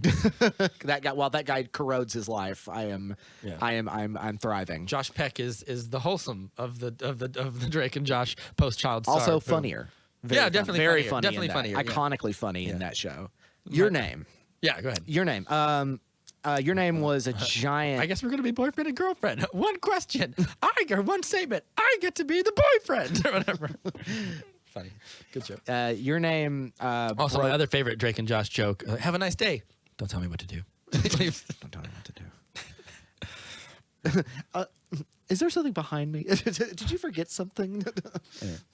So Your Name. Your Name was a huge hit in Japan. It is the #1 box office movie of all time. What kind of genre of movie is this? Well, it is a coming-of-age romantic comedy drama. Okay. Science fiction. Oh, I thought there was a blockbuster. No, I was like, what's this? Well, it broke all records. Like, it beat out, Spirited Away. I don't know if Mugen Train had any influence on it as well, but I think it's still #1. And it is an anime film. Okay. Makoto Shinkai has been active in anime studios for years. He also did 38 millimeters per second. He's been around for a while, and I just didn't know his work. But this is the one that was like, boom, he's the next Miyazaki. But his style is not that style. Like, Miyazaki's look in anime is different from a lot of mainstream anime. It's very easy to tell. This one's not so much. It looks very modern. And all the characters, big doe-eyed, all that. But everyone's looks very real. He's also got a new movie coming out. The trailer dropped on the night that I was watching Weathering with You. I didn't even know it. Now, I listened to the dub. Dub's great. The dub's great for both of these movies. In Weathering with You, it's got Lee Pace and Allison Brie. Lee Pace. Lee Pace is really good. Allison Brie's totally game. She's a good voice actress. It also has Riz Ahmed, and he's not good. Riz Ahmed's not a good voice actor. He's a great actor, but he sounds bored. He's playing a detective, and he's just like, I just want to know where everything is. What's going on? Meanwhile, Allison Brie is just having a blast. This doesn't have anyone really famous in it, but so what it is two young teenagers coming out, reaching the end of high school. Played by adults. They are played by animated characters. They are, one lives in Tokyo and one lives out in the boonies, out in the little shrine area, like way out west. And they start waking up in each other's bodies. It's a classic, like, oh my God, I woke up. I'm a girl. I have boobs. What's going on? So it kind of has that comedy, but it doesn't go that deep into it to where it's like obnoxious. Yeah. They start leaving messages for each other because they realize what's going on. Do they know who each other are? No. Okay. They don't know each other are. That's a big problem. But they don't know each other in real life. They don't think they do. Okay. They don't, but they don't. They don't know each other. There's a twist there, but they don't know each other. But they start like leaving little messages and things, like trying to help each other out in life. Like the girl is headstrong and a good leader and kind and understanding, and the boy is stubborn and physical. And so they start doing things as each other that help each other's lives, and start leaving notes for each other and things. Because the one thing they can't remember is, like, after they wake up, they have a hard time remembering everything that happened. It's like a dream, but it's real. And eventually, like, they start forming this kind of relationship, though they're like, we know each other so intimately, but we don't know each other. All of this is happening while this giant comet is going over the sky, Comet Tiamat. And so it's like, this is a big event. Tiamat, the god of dragons in D&D? Can't sneak that past me movie? Well, and also I think Tiamat's an older word for something apocalyptic. Doesn't matter. Doesn't matter. It's been eclipsed by D&D. Yeah, it's eclipsed by D&D. But Comet Tiamat's going over and everything, and all the news is talking about it. And there's a lot of great music, very subtle art. The score is beautiful. Like, the score is fantastic, and it's very moving. And the world feels so low-key but very lively, both in the city and out in the country. The twist in it, I don't think this is really a spoiler, but the twist is, like, he's like, I have to find you. And he doesn't know where she lives. He's able to draw, like, the pond, the lake in the middle of the town to the best of his ability. And he's like, all right, he just goes off and he's like, I got to find this place. I got to find this place. I got to find this place. I can't find it. He's frustrated. And he runs across somebody at, like, one of these little depots. It drops off and it's just like, hey, you're talking about that town, right? I don't know why you would ever want to go there. It's gone. And it turns out she's been dead for 10 years. He goes there and he remembers about 3 or 4 years ago when Comet Tiamat went over, part of it split off and fell into her village and destroyed the town, killing everybody there, including her. Oh, no. They are broken apart by time. And now he's like, I have to save her. I have to save her and save everybody. And so all of a sudden this drama comes into it. Like, I know what's going to happen to you and I have to save you. And that's where the second act really comes in. Mm-hmm. And he gets into a giant robot and destroys. No giant robots. Feels like a missed opportunity. It is a exceedingly sweet, lovely, warm, hopeful movie about growing up and about events and fates and hopes far beyond our understanding. It makes you feel like You're a big part in a large universe, but your part in this universe is important, and it's important to certain people in your life as well. Beautiful movie, loved it to death. The dub is good. I mean, yeah, it's great. They're wanting to adapt it. They're going to do an American adaptation at some point, I think, as well, live action. Nice. It was one of the biggest films in Japanese history. I loved it to death. How long ago did it come out? 2018, I think. Yeah, I'd be very interested to know. Let's see. What's it called again? Your Name. Your Name. With a period at the end. I can't remember your name. 2016. Okay, cool. This is like a good while ago then. Okay. Weathering with You, I think, came out after that. I'll give you a quick synopsis of Weathering with You. It's a little more fantasy. We live in... These are both by the same person. Both by the same director, Makoto Shinkai. And a very similar style. Matt gets $1 every time he works Makoto Shinkai into the conversation. It's a good name. The weather is out of control, and it's raining all the time. And it's all like here. kinds. It's like here. Yeah, it's like here, and it's raining all the time. The weather's out of control. Tokyo is in disarray about that. But there are these sun maidens, these young girls who seem to have the ability to control the weather. And the like sunshine globally girl. or like regionally? No, regionally, like, locally. Okay. And this boy leaves his village and runs away from home and goes to Tokyo and is living kind of like adrift, trying to make money and all that. And he ends up running into this young woman, and he ends up living with this scoundrel. And turns out his niece. He thinks it's his lover or whatever, and it turns out just to be his niece. And he's just like, "What are you talking about? Don't worry about that." And he's Lee Pace, and she's Alison Brie, and So it's the same actors. Lee Pace, Alison Brie. no, they're not in Your Name. Oh, what? Okay. They voice these characters in the English dub of Weathering with You. It's just they're A-list actors who are playing in this anime film. In Weathering with You, they're not in Your Name. Wait, so who's them in Your Name? Who are they in Your Name? The two actors, they're not into Your Name. I thought you said they voiced the characters. No. I misspoke. Oh, no. It's just professional voice actors and everybody in Your Name. But when Weathering with You came out, they got a couple of famous people to voice characters in that. Oh, okay. And it works. And essentially it becomes this sort of, love story. We're on our own. We're up against the forces of the world. The girl and her brother are running away with him and all this. And it's a little more plotty. It's less of a vibe. But it is also a very lovely, very beautiful, good movie. I like Your Name more. Weathering with You is a little overly storied and a little overly fantasy. But it goes places. What's the time period look like? Modern, vaguely future. I don't like that. Except for Your Name. Your Name is very modern, but also like when you're in the rural, it could be in like the 90s or something. I don't like fantasy and modern together. When I say We've been over this. When I say fantasy, it gets a thumbs down from me. Thumbs down on Tell Me Your Name. Tell me the weather. Call me by your name. But how about you call me by your lame? Not listening. When I say fantasy, I mean like mystical, supernatural powers that are going on. There's no swords, there's no monsters or anything. Well, Weathering with You does. Okay. You might like Weathering with You more from the fantasy, like the modern thing, but Your Name is a great film. So I watched those. I've been meaning to watch them. I love them. That's my recommendation. I'm thinking I have a couple things I could recommend. I'm trying to think here. Give me a second. And we'll talk about it next time, but I did watch Licorice Pizza as well. Oh, yeah? The other night. We'll talk about it separate. Was it all right? Yeah, loved it. Okay, it was great. It's an odyssey. It's like a book. Every part's like a different chapter. Okay, cool. Like it's like Bradley Cooper's in it. He's only really in one part. Sean Penn's in it. He's only in like one part. It's mostly just about these two characters falling away and then running back into each other, falling away and running back into each other in the backdrop of this eccentric world. I'm gonna recommend. I'm torn between Triple Frontier or The Fall. Oh, is that Tarsim's The Fall? Yeah. I own that and I've never watched it. You know what? It's a little indie. Do I really want to go to? You want to go to Do I want to talk indie? to it, or do I want to talk about the big action movie on Netflix?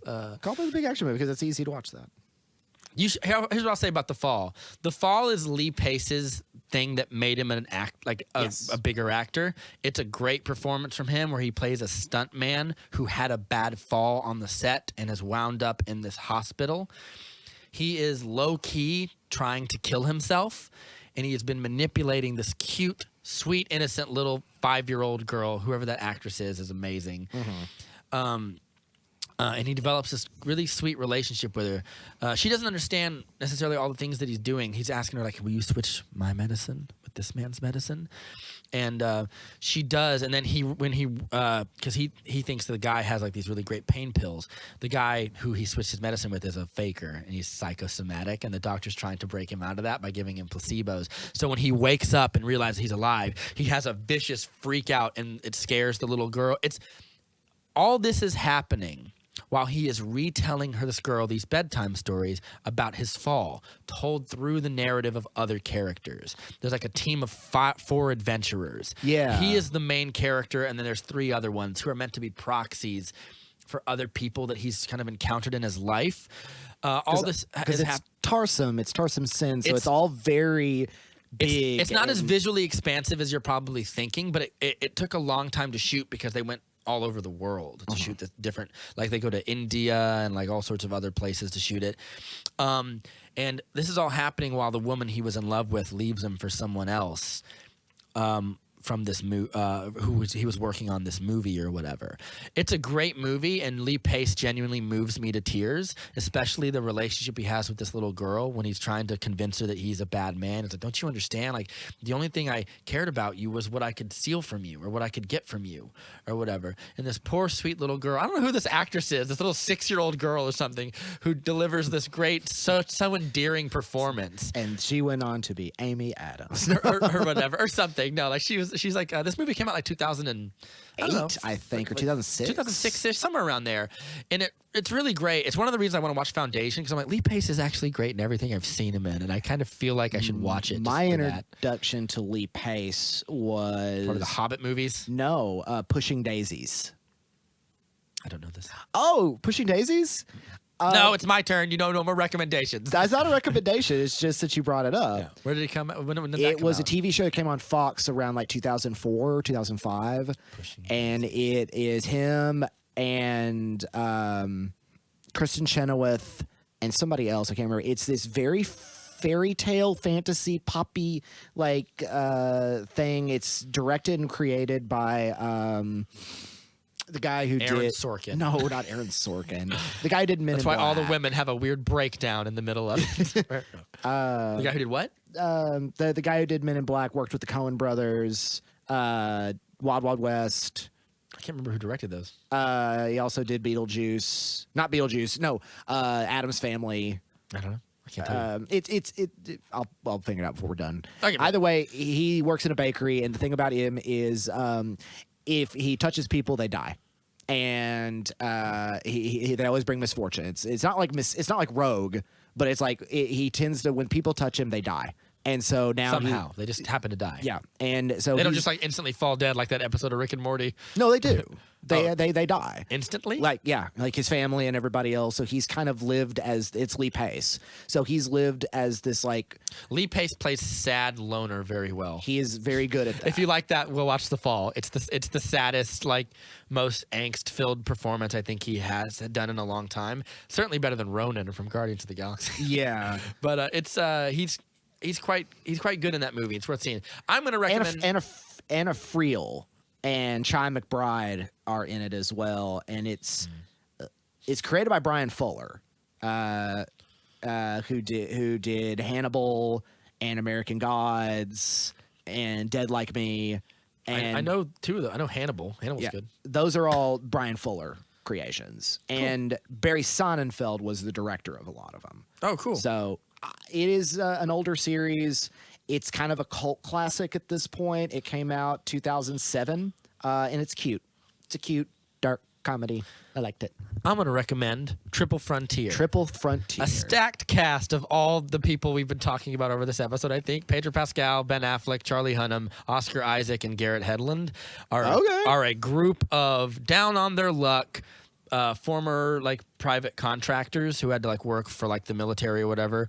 Blackwater. Not necessarily, like a little less morally ambiguous, more like because the way they show how they operate is like they don't like to kill someone unless they have to. or unless they're a monster, in which case they don't care, kind of thing. Like, but basically, what Triple Frontier is about is Oscar Isaac is down in Mexico, working on these drug busts. These drug busts are all bullshit, by the way. They're all just kind of like they're given to the police by the cartel so they can see, look at all the progress we're making, but they're not real. It's every picture you see from your local county where it's like a bunch of guys, their arms crossed, and there's a single pipe on the table. Yeah, something like that. Like they get like 400 pounds of weed, and that's about it, or whatever. They didn't get any hard drugs or anything that's really destroying someone's life, essentially.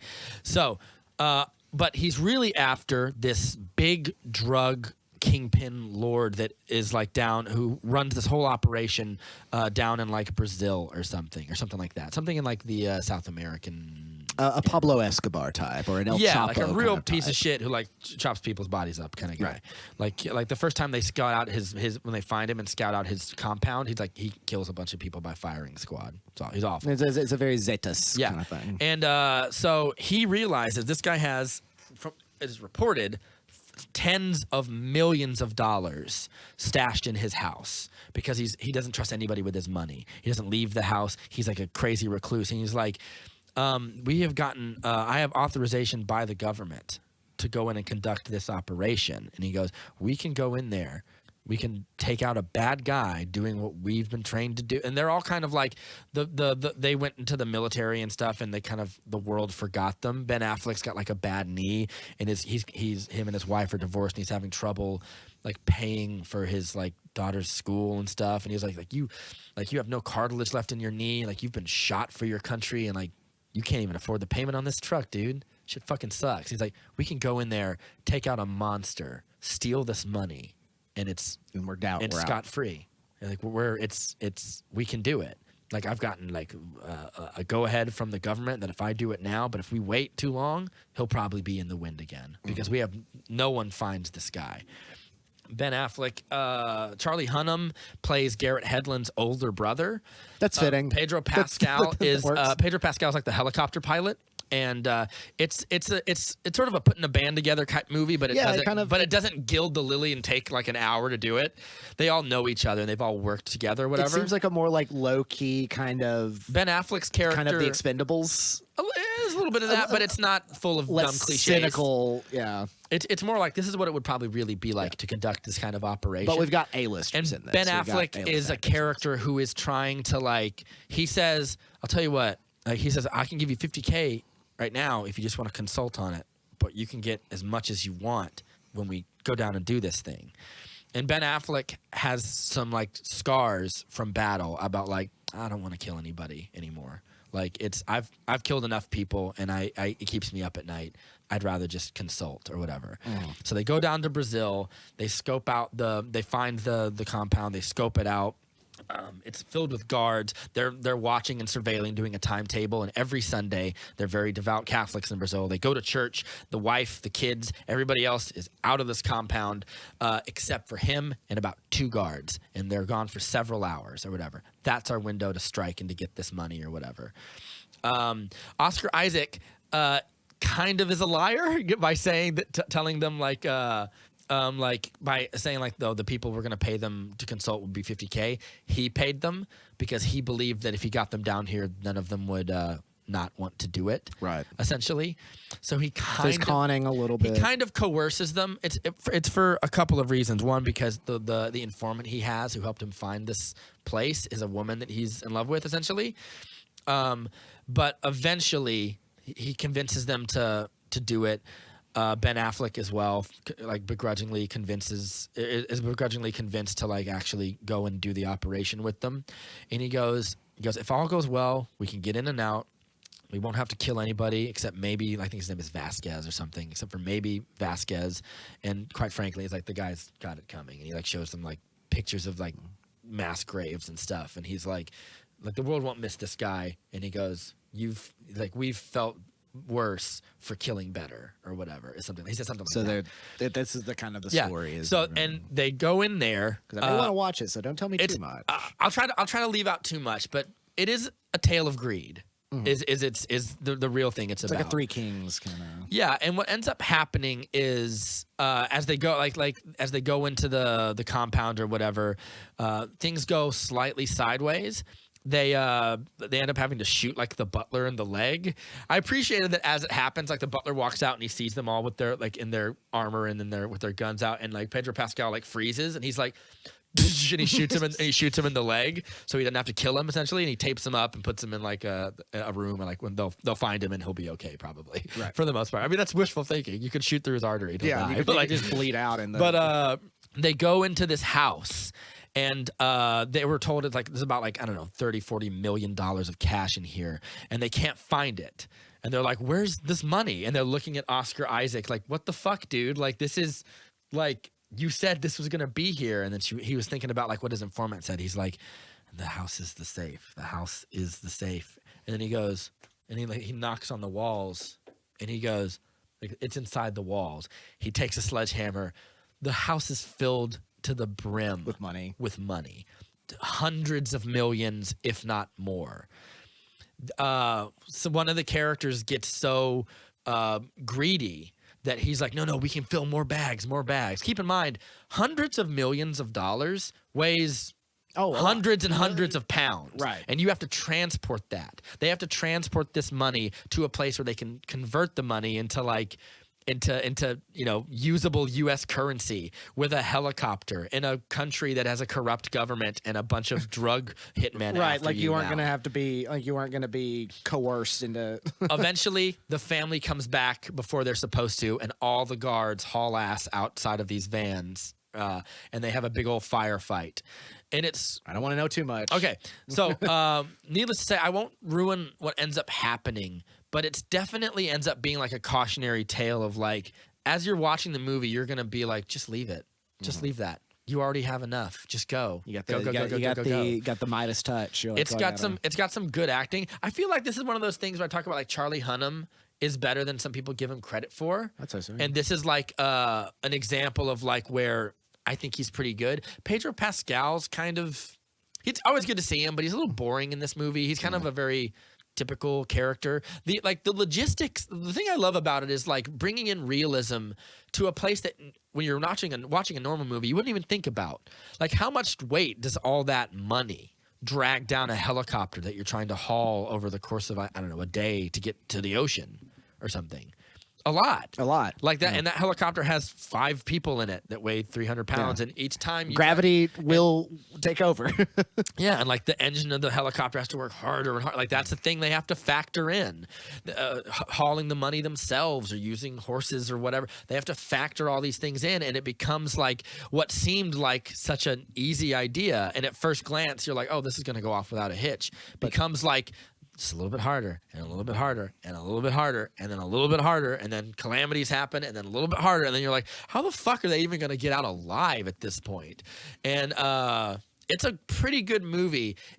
Some people thought it was kind of silly, like it was like a silly movie, like it didn't make sense. Like one of the criticisms I saw was like, it's a real silly movie about these soldiers of fortune or whatever, and like its plot is silly and ridiculous. And I'm like, well, it's ridiculous in the sense that a lot of this doesn't probably happen in real life, but this has definitely happened. Right. Where someone has like whether it's soldiers or it's like a rival drug gang kills the other gang and steals their money and has to get it some. Oh yeah, that's the thing that's definitely happened. Absolutely has happened. Yes. That's probably happened to CIA agents who have tried to overrun a country. And I don't know. I think it's kind of an interesting look at greed, but also it kind of reminds me of Three Kings a little bit, which is an excellent. It's probably also a little bit more critical of like America's involvement in South America. Not surprised by as that. Well.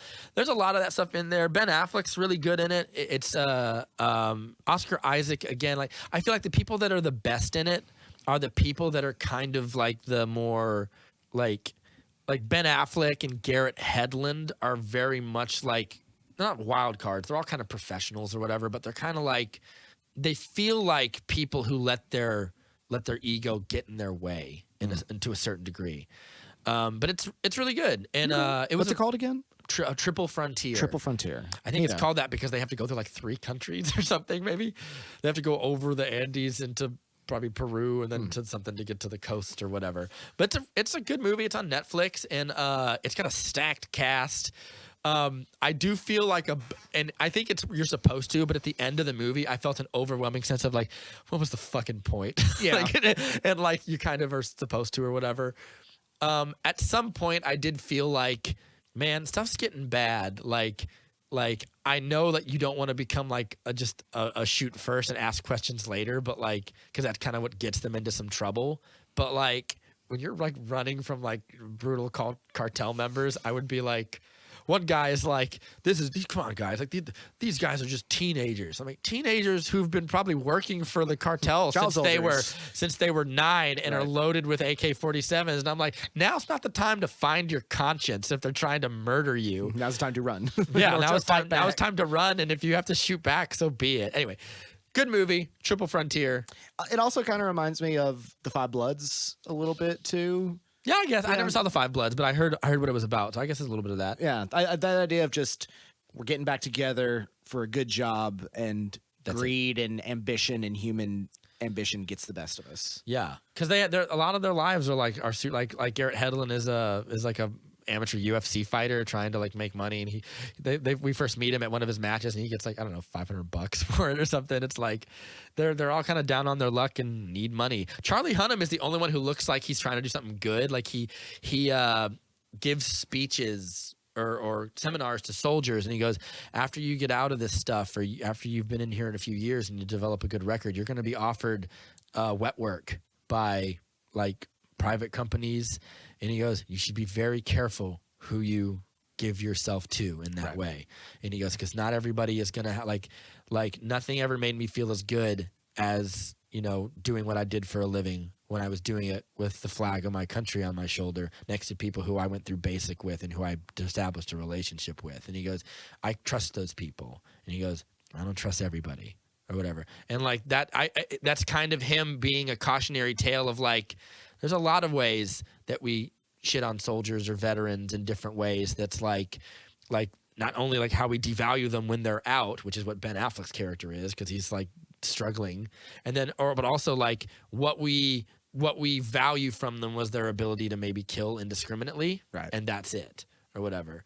So I don't know. It's a really good. I think it's a good movie. It's a smart movie. It's a lot of fun in brackets, like fun in like a heavy kind of dark way, but like it's a fun premise. Okay, is what I'll say about it. You got my interest. All right. So this has been the Movie Date with Rob and Matt, or Matt and Rob, if you want to call it that way, that's fine.